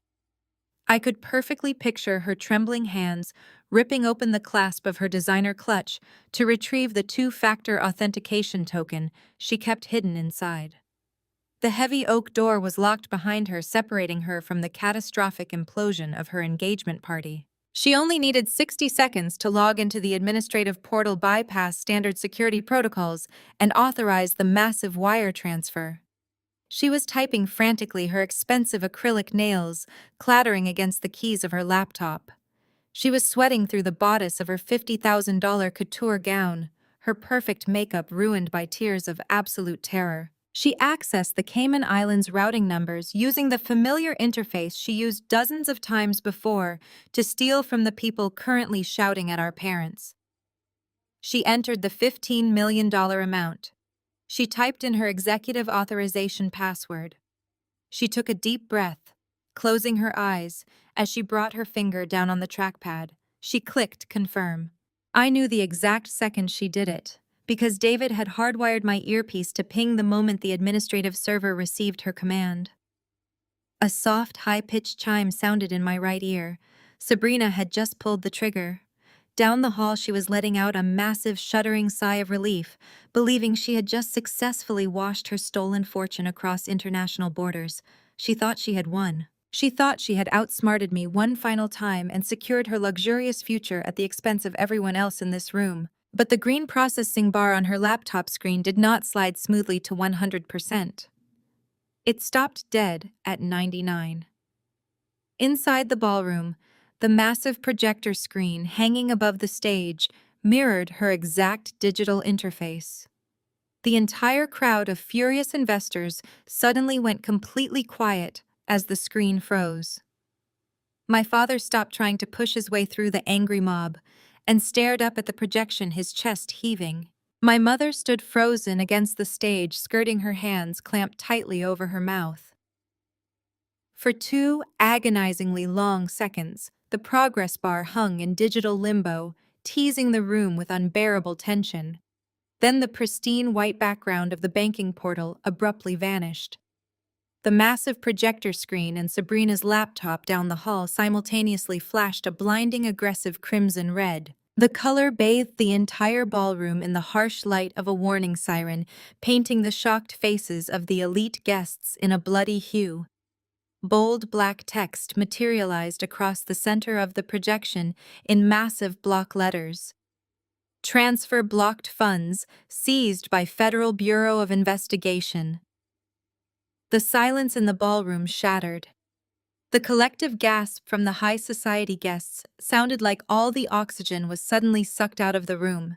The commercial real estate developer, who had been shouting at my father just moments ago, pointed a shaking finger at the red screen, his jaw unhinged. The local judge let out a sharp bark of disbelief. The absolute finality of those words hung over the crowd, sealing the fate of the family investment firm forever. The money was not just missing, it was locked down by the federal government. My custom script had worked with absolute perfection. It had caught Sabrina's offshore routing request, swallowed the $15 million whole, and redirected every single penny into Agent Miller's secure holding account. Sabrina had not just failed to hide the money. She had effectively gift-wrapped her own confession, handed it directly to the feds on a silver platter, and provided the digital fingerprint required for a watertight federal indictment. A raw, guttural scream echoed down the long hallway leading to the VIP lounge. It was a sound of pure, unadulterated agony tearing from my sister's throat as she stared at the glowing red screen on her laptop. The sound pierced through the heavy oak doors and carried into the main ballroom, cutting through the shocked murmurs of the investors. It was the horrific sound of a privileged woman realizing her entire life of luxury and entitlement was completely over. On the ballroom floor, my father's legs simply gave out. Thomas collapsed, dropping hard onto his knees, hitting the polished hardwood floor with a heavy thud that I could feel through the soles of my shoes. He did not try to catch himself or stand back up. He knelt there amidst the shattered glass of the dropped champagne flutes, his custom-tailored suit pooling around him like a deflated parachute. He stared blankly ahead, totally defeated. He knew the FBI seizure meant his firm was done, his assets would be frozen, and his personal freedom was about to be severely curtailed. Linda scrambled toward him, dropping to the floor beside him and clutching his arm, but he did not even look at her. The illusion of their invincible suburban empire was reduced to ash in front of their most important peers. Then a heavy mechanical thud echoed through the room. The massive brass locks on the main ballroom doors engaged simultaneously, sealing the room shut from the outside. Security protocols had been initiated, but not by the country club staff. The guests began to murmur nervously, looking toward the exits as they realized they were locked inside. I remained standing calmly on the elevated stage, looking down at my parents weeping on the floor. I felt the steady, powerful hum of pure vindication coursing through my veins. The trap had snapped shut with absolute flawless precision. Through the towering stained glass windows lining the eastern wall of the ballroom, sudden flashes of red and blue began to pulse frantically against the night sky. The rhythmic strobing lights illuminated the dark glass, casting distorted, colorful shadows across the terrified faces of the guests. The wail of approaching sirens grew louder, cutting through the manicured silence of the grounds. It was not just one police cruiser responding to a noise complaint, it was an entire tactical fleet. Dozens of heavily armored vehicles were swarming the long circular driveway, blocking all the exits and locking down the perimeter of the sprawling estate. The heavy oak doors at the back of the ballroom suddenly unlocked with a sharp, mechanical click. The doors were shoved open with commanding force, banging loudly against the interior walls. Detective Hayes strode into the room dressed in a sharp, dark suit, his silver badge prominently displayed on his belt. Behind him, a highly coordinated team of federal agents clad in tactical gear and windbreakers poured into the elegant space.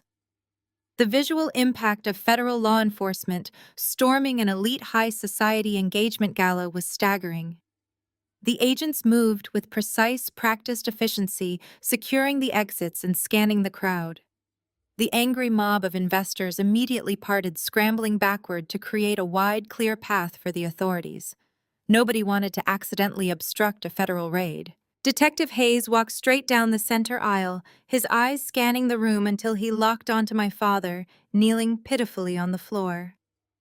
Agent Miller followed closely behind him, holding a thick stack of printed warrants in his hand. The reality of the situation crashed over the room in heavy, suffocating waves. This was not a simple misunderstanding or a minor civil dispute. This was a full-scale criminal takedown executed on the grandest stage possible. As the federal agents quickly secured the perimeter of the ballroom, Sabrina's fiancé, Colin, finally connected the devastating dots. He had been standing near the melting ice sculpture, looking bewildered as the financial ledgers flashed across the projector screen. He watched his own failing tech startup highlighted as the primary recipient of millions of dollars in stolen retirement funds. The color completely drained from his face as he realized his entire business model, his entire impending marriage, and his entire lavish lifestyle were funded entirely by corporate wire fraud. He realized that marrying Sabrina would not save his company. It would drag him directly into a federal indictment as an active accessory to a massive crime. Self-preservation kicked in with ruthless, terrifying speed. Colin did not run toward the ballroom doors to check on my weeping parents. He bolted in the exact opposite direction, sprinting down the hallway toward the VIP lounge, where Sabrina was still screaming in terror. He reached the heavy oak door just as two FBI agents were approaching it from the other side holding zip ties. Colin practically threw himself against the wood-paneled wall, raising his hands high in the air to show he was absolutely not a threat to the approaching officers. He looked at the agents sweating profusely and pointed a shaking finger at the lounge door. "I have absolutely nothing to do with this." Colin shouted, his voice echoing loudly down the hall for everyone in the main ballroom to clearly hear. "I am not marrying her. I did not know where the money came from. I thought she had a trust fund. She lied to me about everything. Please, I will tell you whatever you want to know, just keep me out of jail." He abandoned her without a single second of hesitation, throwing the woman he had promised to marry straight to the wolves to save his own miserable skin. Colin's desperate confession hung in the air for only a fraction of a second before the two federal agents brushed right past his trembling frame. They pushed open the heavy oak doors of the VIP lounge with decisive force. I stepped down from the elevated stage and walked slowly down the center aisle of the ballroom, following the path the agents had cleared. I wanted a front row seat to the exact moment my sister's delusion shattered completely. Through the open doorway of the lounge, I watched as an agent firmly grasped Sabrina by the shoulder. She thrashed wildly, her $50,000 custom bridal gown knocking over a side table and sending a decorative lamp crashing to the carpet. The exquisite imported lace tore against the sharp edge of the mahogany desk as they forcefully pulled her arms behind her back. The harsh, metallic ratcheting sound of the heavy steel handcuffs clicking shut around her wrists echoed clearly down the corridor. It was an absolutely beautiful sound. "Mom!" Sabrina shrieked, her voice cracking into a raw, hysterical wail that pierced the air. "Dad, do something. Tell them to stop. Fix this. Fix it right now." But Thomas and Linda could not fix anything. Back in the main ballroom, Detective Hayes was standing over them. He did not offer my father the professional courtesy of a quiet exit. He pulled my parents up from the floor, his grip unyielding. Thomas and Linda were spun around and handcuffed right in front of the massive projector screen that was still displaying their monumental financial crimes in bright glowing red text. Thomas, you are under arrest for conspiracy to commit wire fraud, corporate embezzlement, and acting as an accessory after the fact. Detective Hayes announced, his voice carrying clearly over the dead silence of the room.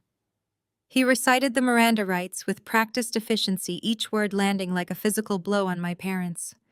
Linda was hyperventilating, her perfectly styled hair falling in messy strands across her tear-streaked face as the cold steel locked around her wrists. The architects of my lifelong misery were finally being bound by the very system they thought they were above. As the federal agents began marching my parents and Sabrina toward the main exit, a sudden frantic shift rippled through the remaining crowd.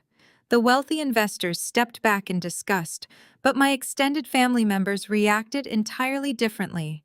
These were the aunts, uncles, and cousins who had spent the last 2 weeks flooding my phone with hateful, venomous text messages. They had called me toxic, unhinged, and ungrateful. They had demanded I drop the police investigation and check myself into a psychiatric ward to protect the family name. But now the reality of the situation had finally pierced their thick skulls. The massive projector screen had shown them that Sabrina was washing their own trust funds and investment accounts offshore. They suddenly realized that the sister they had viciously demonized was actually a highly successful millionaire forensic accountant who had just single-handedly intercepted a $15 million transfer. I had just saved every remaining cent of their investments from vanishing into the Cayman Islands. The hypocrisy was instantaneous and entirely sickening. Aunt Patricia, the woman who had sent me a long paragraph calling me a miserable spinster just days ago, broke away from the crowd and rushed toward me. Her face was arranged in a mask of frantic, desperate affection. "Erica! Oh my God, Erica!" Patricia gasped, reaching out to grab my hands. "We had no idea. Thomas and Linda lied to us. They manipulated the entire family. You have to believe us. We always knew something was wrong with Sabrina. We are so incredibly proud of you for stopping them. You saved our retirement funds." My cousin Brian pushed his way forward, nodding aggressively. "We are so sorry about the messages, Erica. We were just trying to keep the peace. You know we always loved you. We are family. We have to stick together now more than ever." They swarmed me, a dozen relatives suddenly treating me like their ultimate savior. They smiled their fake smiles, their eyes darting to my custom emerald gown and the platinum VIP investor badge I still held in my hand. They saw my wealth, my power, and my undeniable leverage. They were terrified I would leave their remaining portfolios twisting in the wind during the impending federal liquidation process. They were begging for my forgiveness, offering cheap excuses and conditional love they thought I was still desperate to earn. I looked at their frantic, pleading faces. A decade ago, I would have craved this exact validation. I would have accepted their hollow apologies just to feel like I belonged. But standing there in the wreckage of their high society gala, I felt absolutely nothing for them. They were total strangers to me now. I did not yell. I did not hurl insults or demand further apologies. I simply pulled my hands away from Aunt Patricia's grasp as if her touch physically burned my skin. My face remained a mask of pure absolute stone. "Excuse me," I said, my voice completely devoid of emotion. I stepped forward, brushing past my aunt and my cousins as if they were entirely invisible. They scrambled out of my way, stunned by the sheer freezing coldness of my rejection. I did not look back at them even once. I had absolutely no use for their conditional love. I did not need their approval, their apologies, or their presence in my life.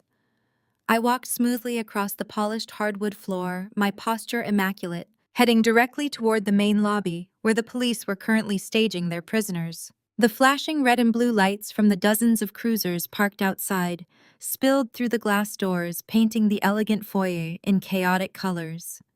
Sabrina was already being shoved into the back of a federal transport vehicle, her screaming muffled by the heavy doors slamming shut. She was completely separated from the luxury and comfort she had sacrificed her soul to maintain. My father was the last one being let out. Two federal agents held him firmly by his arms, guiding his shackled wrists toward the exit.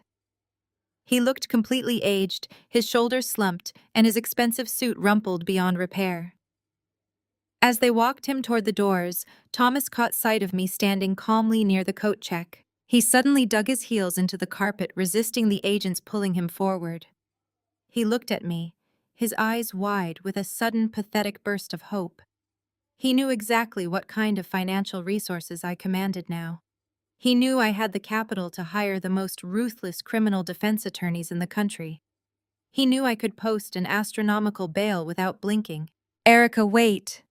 Please. Erica, listen to me. Thomas begged, his voice cracking with sheer desperation. He strained against the officers trying to lean toward me. I know I said terrible things. I know I was wrong. But I am your father. You have the money. You have the connections. You have to help us post bail. You have to help your mother. We are still blood, Erica. Please do not turn your back on your own blood. I stopped walking. I stood perfectly still, letting the weight of his desperate plea hang in the damp night air blowing through the open doors. I looked at the man who had ordered me to lie about a shattered arm to protect a criminal. The man who had threatened to render me homeless and destitute just hours ago. He was begging the very daughter he had spent a lifetime trying to break. I walked slowly toward him. The federal agents tightened their grip on his arms, but they paused, allowing me to approach the prisoner. I stopped just inches from my father's face. I looked directly into his terrified, pleading eyes with absolute, unwavering indifference. I did not feel a single drop of pity. I leaned in close, letting the silence stretch for one final agonizing second. You chose your golden child. I whispered, my voice, a lethal, quiet promise that only he could hear. Now you get to share her cell. I straightened my posture, turned my back on him, and walked straight out the heavy double doors of the country club. I glided past the police cruisers and the stunned onlookers, stepping smoothly into the cool, refreshing night air, leaving my family to face their total destruction entirely alone. The gravel crunched softly beneath my heels as I made my way down the long driveway toward my waiting car. For the first time in my entire life, I felt completely unburdened. I had survived their cruelty. I had dismantled their lies. I had taken back my power. And I had won. My driver opened the door. I slid into the leather seat, ready to begin my absolutely beautiful brand new life today. The morning after the country club raid, the city woke up to a seismic financial scandal that completely consumed the 24-hour news cycle. I sat in the sunlit breakfast nook of my estate, sipping a freshly brewed espresso, while watching my family's legacy disintegrate on live television. The federal government did not waste a single second. By noon, a fleet of moving trucks and federal agents had descended upon the downtown headquarters of my father's investment firm. They carried out boxes of physical ledgers, confiscated every hard drive, and padlocked the heavy glass doors. The firm was immediately placed under federal receivership and liquidated to begin paying back the victims of Sabrina's massive embezzlement scheme. Local news anchors stood on the sidewalk outside the seized building, detailing the shocking $15 million fraud that had funded my sister's lavish lifestyle. They interviewed elderly couples who had lost their entire life savings, crying on camera about the betrayal. The public outrage was swift and merciless, demanding maximum sentences for the executives. The social fallout was absolutely catastrophic. My parents had spent 3 decades meticulously cultivating an image of untouchable upper-class superiority. They had ruthlessly judged everyone around them, gatekeeping their elite circles and pretending to be the arbiters of suburban morality. Now their faces were plastered across the front pages of newspapers and digital media outlets, under bold headlines declaring them corporate thieves. The very people they used to host at their extravagant dinner parties were now eagerly giving interviews to journalists, expressing their utter disgust and claiming they always knew there was something suspicious about Thomas and Linda. The country club immediately revoked their membership. The charity boards my mother had clawed her way onto publicly severed all ties, releasing press statements condemning her actions. Their entire social standing was vaporized overnight, replaced by a toxic cloud of scandal that no amount of public relations spin could ever fix.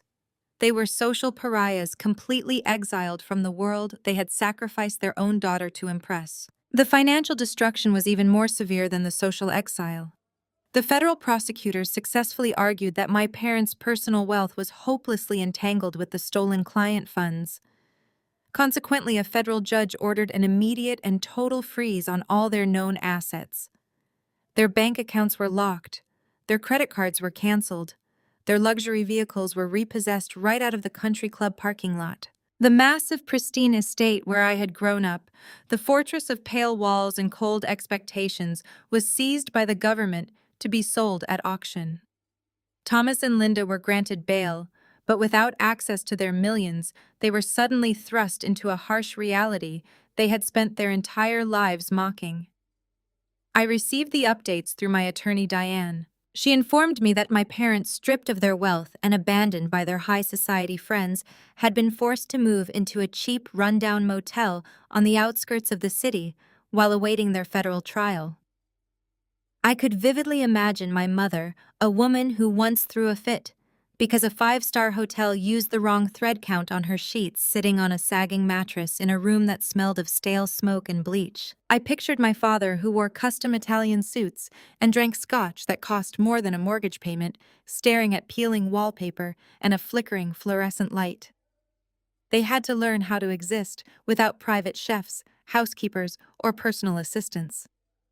They were forced to eat cheap fast food and wear the same clothes for days because their designer wardrobes had been locked inside the seized estate.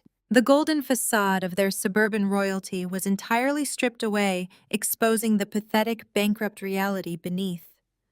They were finally experiencing the exact kind of helpless, terrifying vulnerability they had so casually inflicted upon me when they threatened to throw me out on the street. While Thomas and Linda navigated the indignity of their cheap motel, Sabrina faced a much harsher reckoning. During her arraignment, the federal prosecutors presented the digital evidence I had provided, alongside flight risk assessments based on the offshore accounts she had tried to access. The judge took one look at her desperate attempt to wire $15 million to the Cayman Islands during her own engagement party and immediately denied bail. Sabrina, the pampered golden child, who had never faced a single consequence in her entire 29 years of existence, was remanded to a federal holding cell. She was stripped of her expensive hair extensions, her manicures, and her false sense of superiority. She traded her $50,000 couture bridal gown for a stiff, scratchy orange jumpsuit.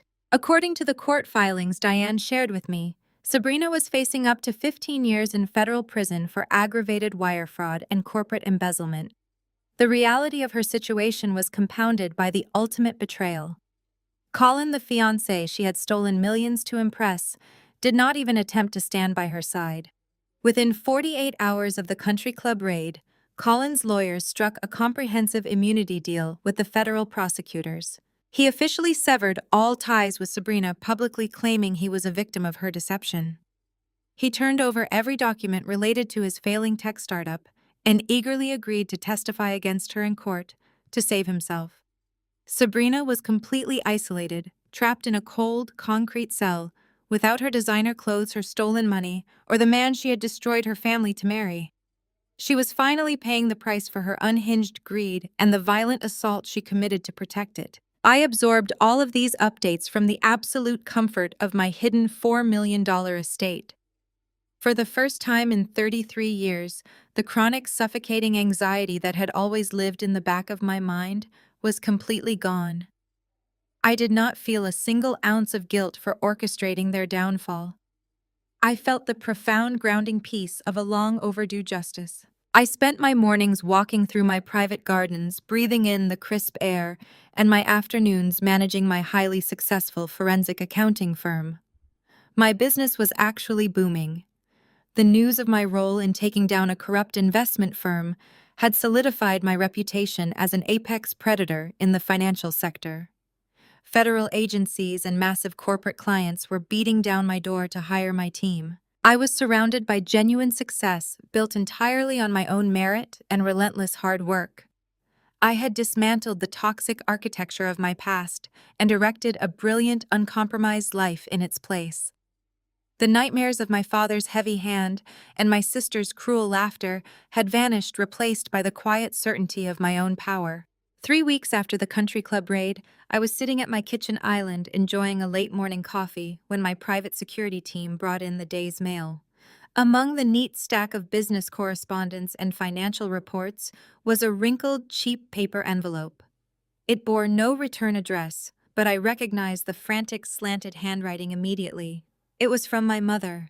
The federal investigators had likely released my decoy condo address during the discovery phase, and she had forwarded it through the postal system. I picked up a silver letter opener, sliced the envelope open, and unfolded the single sheet of lined notebook paper inside. The letter was a pathetic, desperate masterpiece of manipulation.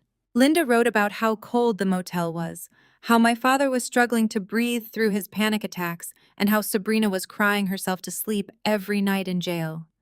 She begged me to remember that we were blood.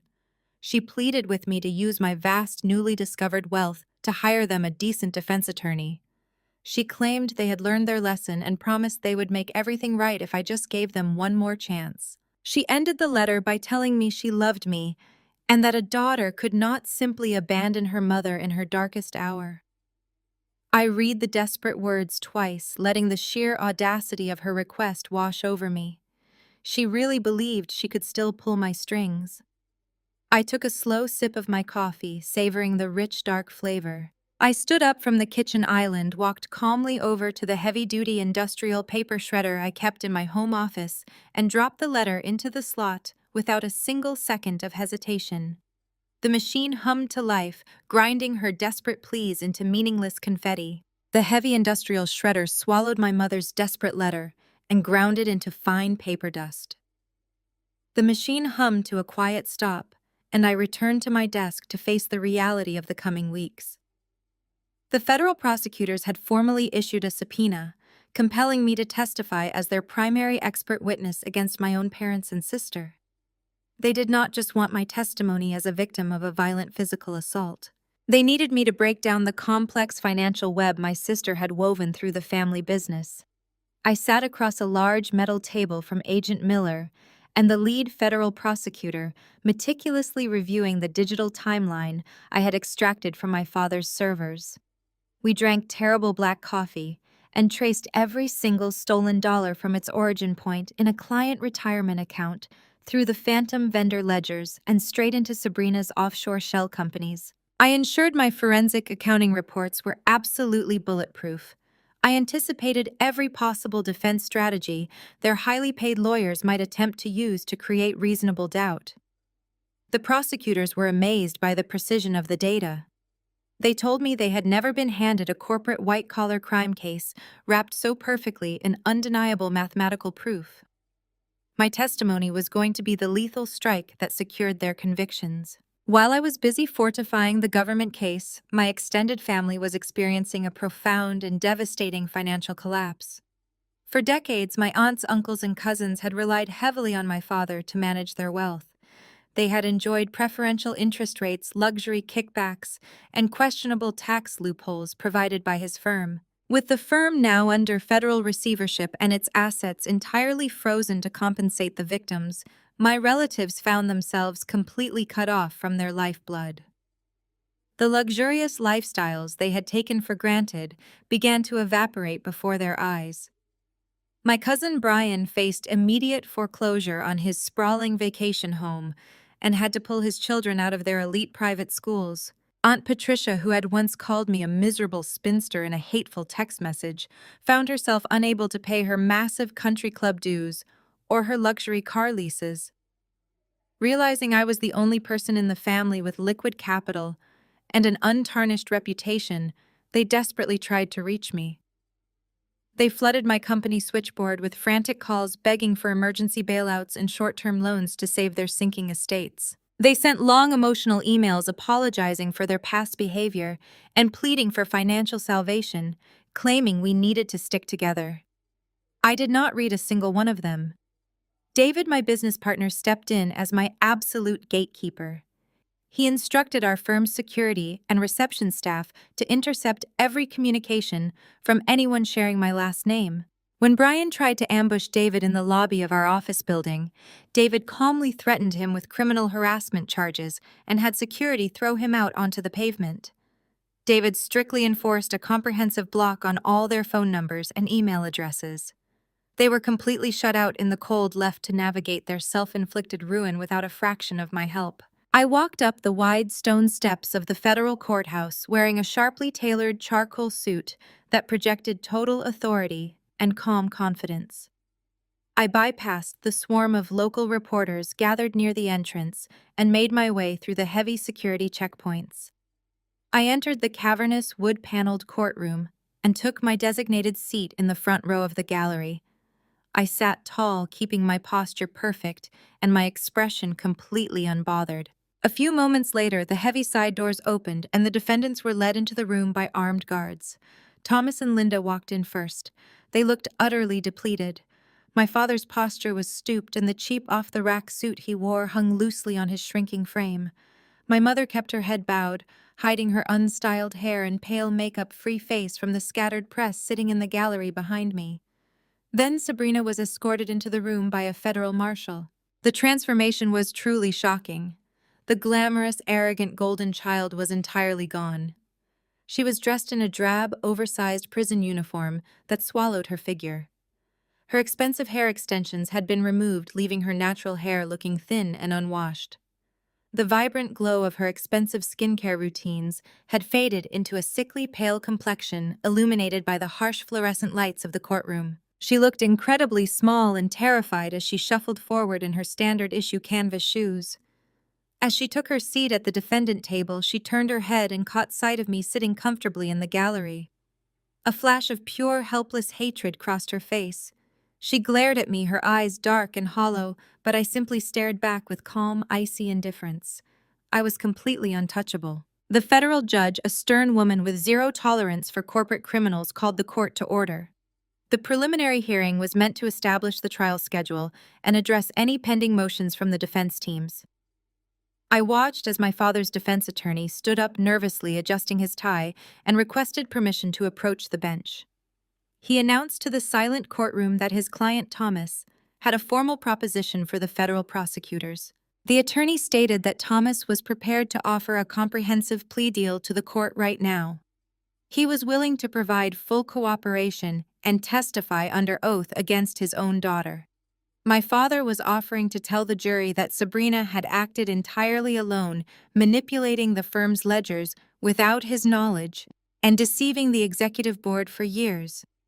He claimed he was just an innocent victim of her sophisticated cyber manipulation. He was actively trying to frame her as a rogue, malicious employee to secure a lighter sentence for himself and my mother. The sheer cowardice of the move sent a shockwave through the courtroom, causing the reporters behind me to frantically scribble in their notebooks.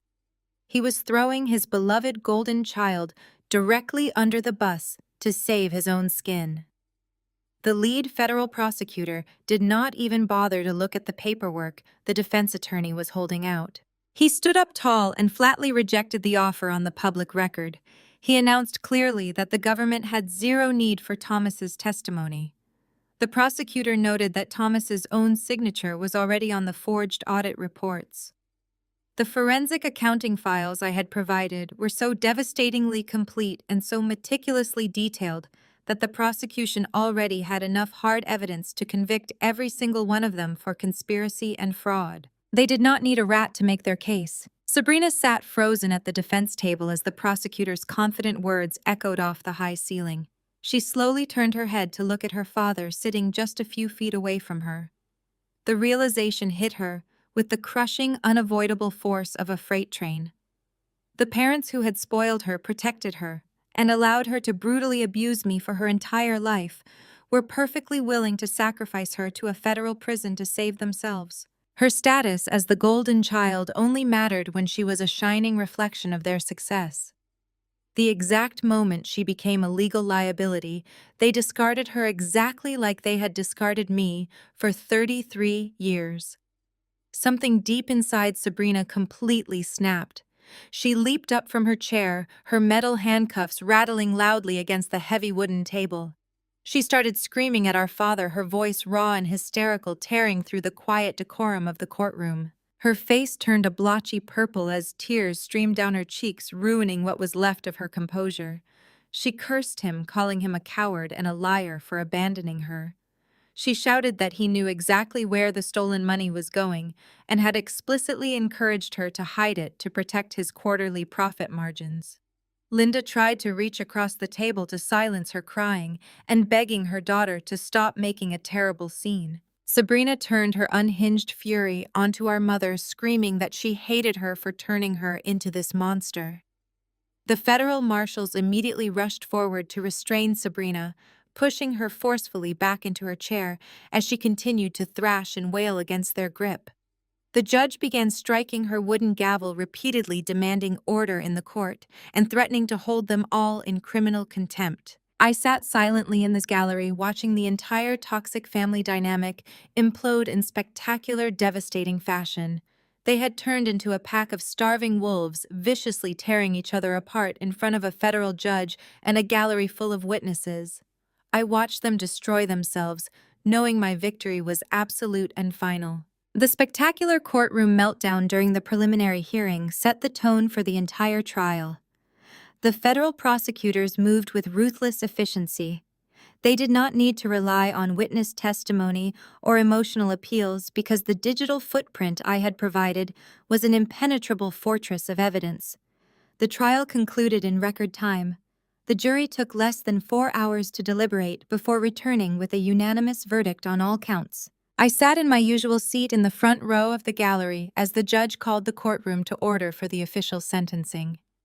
The heavy wooden doors remained closed, sealing the fate of the people who had spent my entire life trying to dictate mine. The judge, a woman who had spent decades presiding over complex corporate fraud cases, looked down at Sabrina from the bench. My sister stood at the defense table.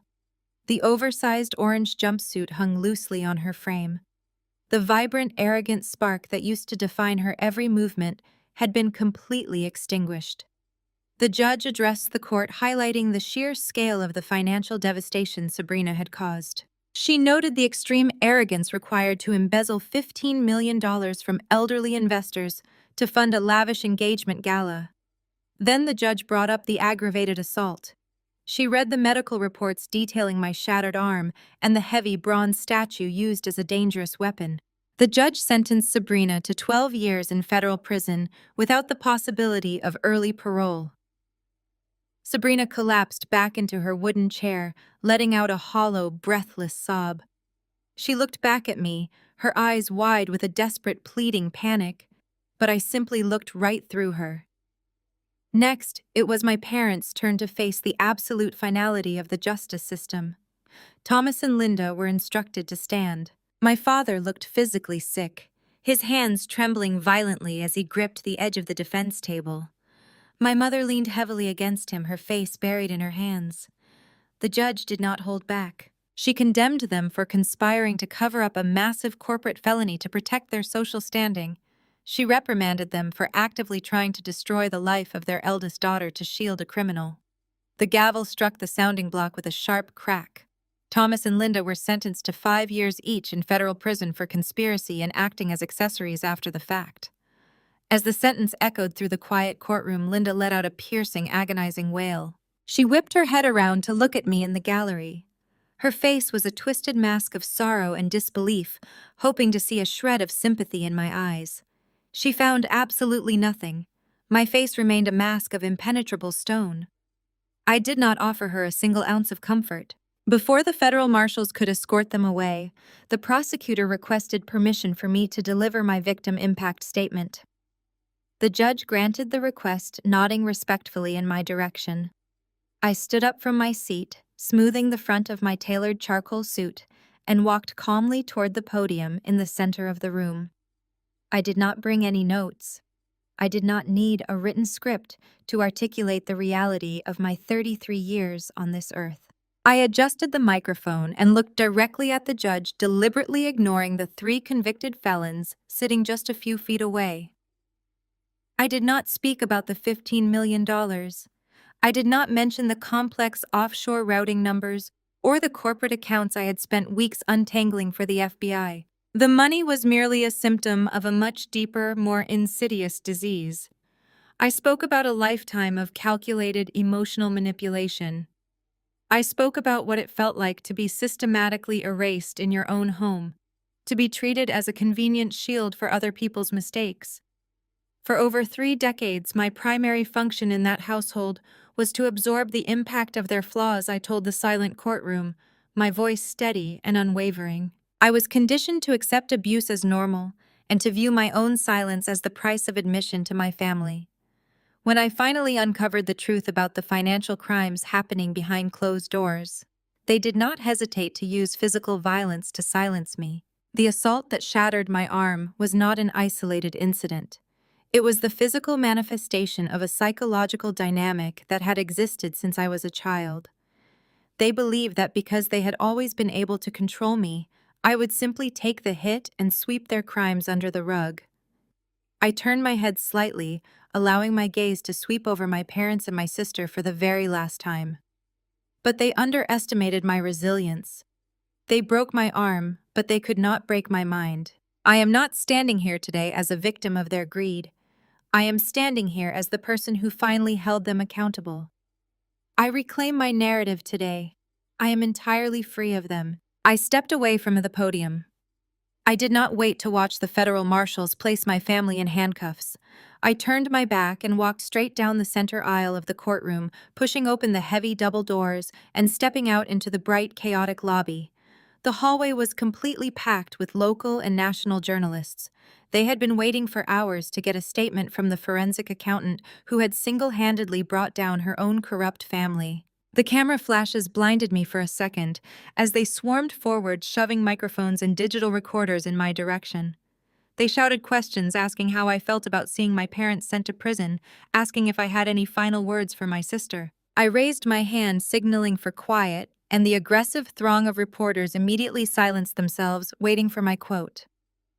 I have absolutely no comment regarding the individuals who were sentenced today. I stated cleanly, my voice projecting over the clicking cameras. The justice system has spoken, and that chapter of my life is permanently closed.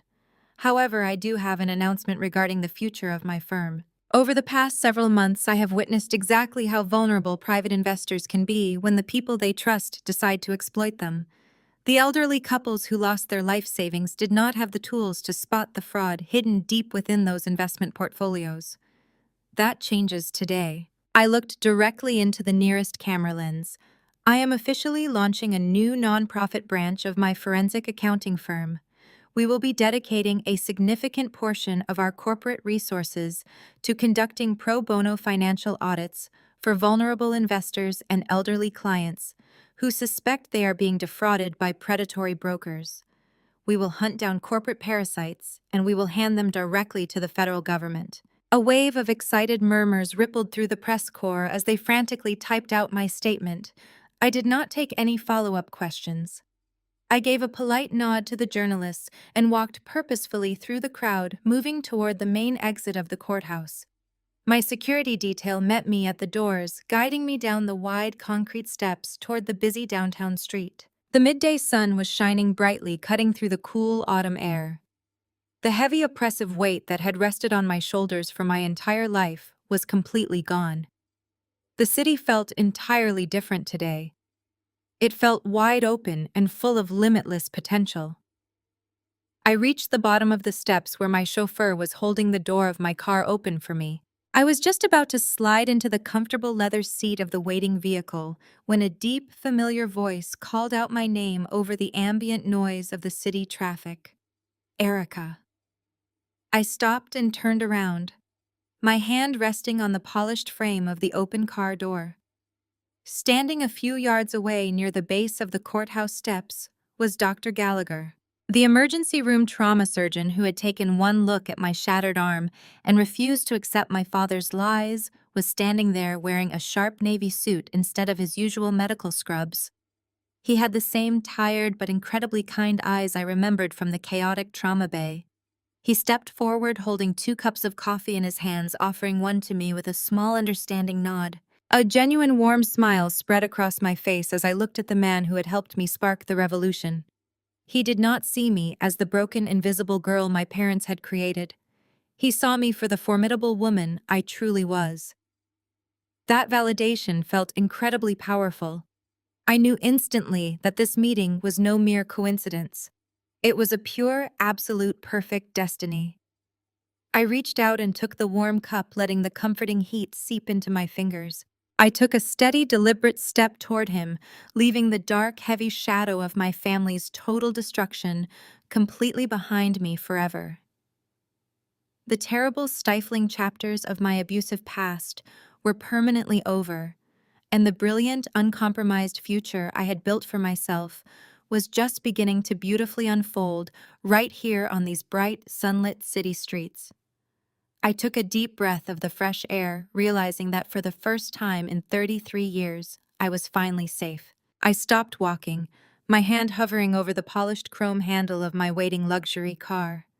Dr. Gallagher slowly descended the wide concrete steps of the federal courthouse, his hands tucked casually into the pockets of a tailored navy suit that looked completely different from the sterile medical scrubs he wore the night we first met. He had that same steady, reassuring presence that had cut right through my father's lies in the trauma bay months ago. He smiled warmly as he closed the distance between us. The afternoon sunlight caught the slight silver at his temples. He explained that the federal prosecutors had subpoenaed him to provide expert medical testimony regarding the blunt force trauma that shattered my arm. However, because my family's defense completely imploded during the preliminary hearings and the digital evidence was so overwhelmingly undeniable, the prosecution never actually needed to put him on the witness stand. He had spent the entire morning waiting in a cramped witness room just down the hall from the courtroom. I thanked him for coming, acknowledging that his initial refusal to discharge me into my father's custody was the catalyst that brought my entire toxic family empire down. He looked down at my left arm, noticing that it rested naturally at my side, completely free of the heavy fiberglass cast and the black silk sling I had worn to the country club gala. He observed with a professional nod that the spiral fractures appeared to have healed flawlessly. I rotated my wrist, demonstrating the full range of motion I had regained through weeks of grueling physical therapy. It was a physical testament to my complete recovery from the violence they inflicted. Dr. Gallagher looked at me for a long moment, the clinical evaluation in his eyes shifting into something much warmer and far more personal. He shifted his weight slightly, looking momentarily nervous, which was incredibly endearing for a man who regularly handled life-or-death emergencies. He asked if I had any immediate pressing meetings to attend, or if I might be willing to get a cup of coffee with him. He quickly clarified that he was asking me out not as a former patient, but as a person he deeply admired and wanted to know better. A decade ago, the invisible, compliant middle child my parents had molded me to be would have stumbled over her words, searching for a polite excuse to decline. But that version of Erica was completely dead and buried.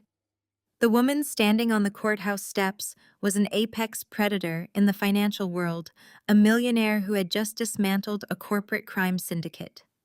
I looked at him, feeling the absolute absence of my past insecurities. I genuinely smiled, my heart beating with a light, hopeful rhythm, and I accepted his invitation.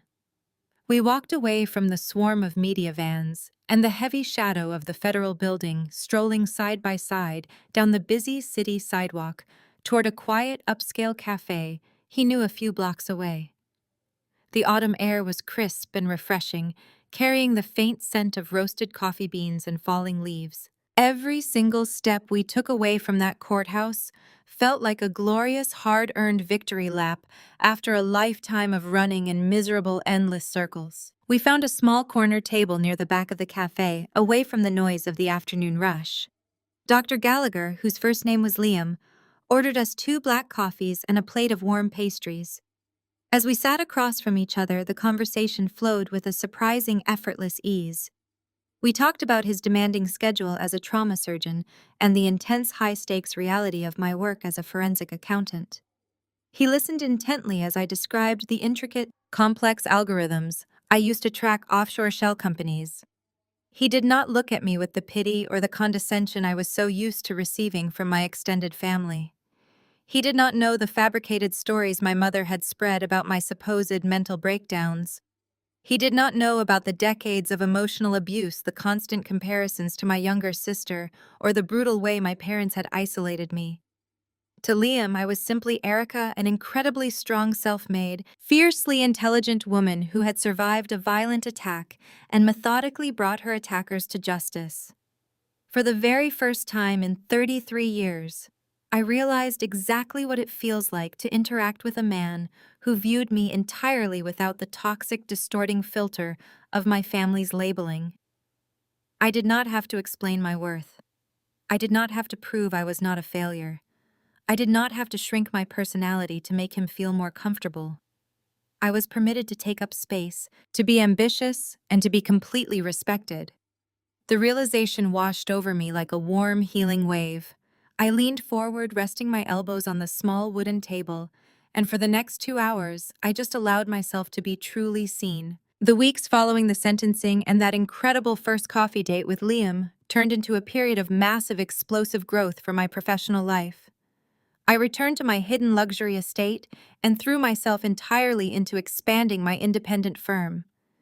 The national news coverage of my family's high-profile corporate downfall had an unintended but incredibly lucrative side effect. My name became synonymous with absolute, uncompromising integrity and ruthless efficiency in the global financial sector. Massive multinational corporations, international banking conglomerates, and top-tier federal regulatory agencies were aggressively bidding for my firm's services. They knew that if I possessed the sheer willpower and the forensic skill to completely dismantle my own corrupt family and hand them over to the FBI, I would be an unstoppable asset in auditing their own internal networks. My business was absolutely booming. We had to lease 2 additional floors in our downtown high-rise office building just to accommodate the influx of new analysts and cybersecurity experts I was hiring. But the most fulfilling part of my daily routine was the new nonprofit branch I had announced on the courthouse steps. Every single morning, I dedicated 2 hours of my schedule to reviewing pro bono cases for elderly clients who suspected their brokers were siphoning their retirement funds. We were actively hunting down corporate parasites who targeted vulnerable people, exposing their fraudulent ledgers, and passing the airtight digital evidence directly to federal prosecutors. We were bringing true accountability to a system that had protected wealthy criminals like my father for far too long. I was using the very skills my parents had mocked to protect the exact demographic they had so callously exploited. It was late on a Friday afternoon, and the golden hour sunlight was pouring through the floor-to-ceiling windows of my expansive corner office. I was sitting at my custom mahogany desk, reviewing a complex data recovery script for an upcoming international audit, feeling an overwhelming sense of profound peace. My phone buzzed on my desk with a sweet, familiar text message from Liam, confirming our dinner reservations at a 5-star restaurant for later that evening. I smiled, typing back a quick reply. Just as I set my phone down, the heavy glass door of my office swung open. My business partner, David, walked into the room carrying 2 crystal tumblers and a bottle of incredibly expensive aged scotch. He had a massive, triumphant grin plastered across his face. He walked directly to my desk and dropped a thick, leather-bound portfolio right on top of my keyboard. He announced that we had just officially finalized a massive, multi-year contract to conduct the primary compliance audits for one of the largest federal banking institutions in the entire country. The contract was worth tens of millions of dollars, completely cementing our firm as an untouchable titan in the industry. David poured the amber liquid into the crystal tumblers and handed one to me. He raised his glass, looking at me with absolute pride and deep, unwavering respect. We clinked our glasses together, the sharp, clear ring of the crystal echoing beautifully in the quiet luxury of my office. We toasted to our massive success, to the brilliant future we were building, and to the undeniable power of truth. I took a slow, savoring sip of the scotch, feeling the warm burn travel down my throat. I looked out the window at the sprawling city skyline, completely unburdened by the heavy, suffocating shadows of my past. Exactly 1 year has passed since the heavy oak doors of the federal courtroom swung shut on my past. My left arm, once shattered and encased in heavy fiberglass, is now completely healed. I have full range of motion without a single ache or limitation. The only physical reminder of my sister's violent attack is a faint, thin, silver scar near my wrist. I look at it sometimes while I am typing at my desk or pouring a cup of coffee. I do not look at it with sadness or trauma. I look at it as a permanent, beautiful reminder of the exact moment I chose to stop being their victim. I look at it as a badge of my absolute survival. My forensic accounting firm did not just grow over the last 12 months. It exploded into an absolute industry titan. David and I expanded our operations across 3 state lines, hiring dozens of new analysts to handle the massive influx of federal and corporate contracts. We are the premier firm that institutions call when they need untouchable, ruthless precision. But the crown jewel of my professional life is the nonprofit branch I launched on the courthouse steps. Every day, my team and I uncover hidden frauds targeting the elderly and the vulnerable. We take down predators who act exactly like my father, and we hand their ledgers directly to the federal government. I took the very skills my family mocked and turned them into a shield for people who actually need protection. My personal life has transformed just as profoundly. My relationship with Liam, the brilliant emergency room doctor who refused to discharge me into my father's custody, has blossomed into something incredibly deep and entirely healthy. We do not navigate around fragile egos. We do not walk on eggshells or play toxic, exhausting mind games. He respects my ambition and I respect his demanding career. We celebrate each other's victories without a single ounce of jealousy or condition. For the first time in my 33 years on this earth, I am experiencing what actual unconditional love feels like. I am permitted to take up space to be successful and to be completely myself without apologizing for my existence. It is a crisp Tuesday morning when the final ghost of my past attempts to reach out from the concrete grave she dug for herself. I am sitting at my kitchen island in my penthouse scrolling through my morning emails with a hot cup of tea when an automated notification pops up on my screen. The sender is the Federal Bureau of Prisons. An inmate is requesting approval to add me to their authorized visitation and communication list. The inmate's name is Sabrina. I set my mug down on the marble counter and stare at the screen. I can perfectly picture her sitting in a cold, sterile federal holding room, wearing an oversized orange jumpsuit, begging a guard for 15 minutes of computer access. She has been in federal prison for a full year now. Her 12-year sentence stretches out in front of her like an endless, suffocating tunnel. Colin, the fiancé she stole $15 million to impress, abandoned her completely and is living comfortably in another state. Our parents, Thomas and Linda, are serving their own 5-year sentences in separate federal facilities. They cannot help her. They cannot send her money. They cannot shield her from the brutal reality of the choices she made. Sabrina has absolutely no one left. Her high society friends blocked her number the second the handcuffs clicked shut. She is completely isolated, stripped of her glamour, her wealth, and her false superiority.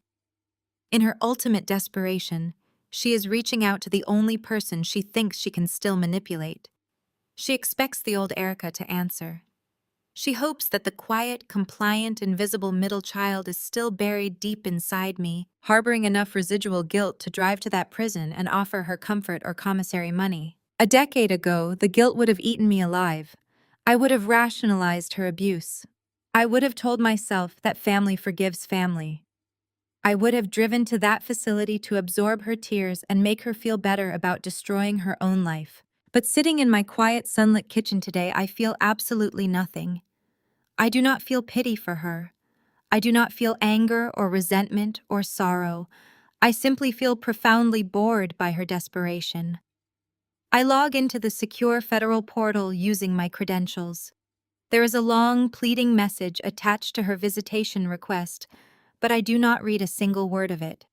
I refuse to let her voice inside my head ever again.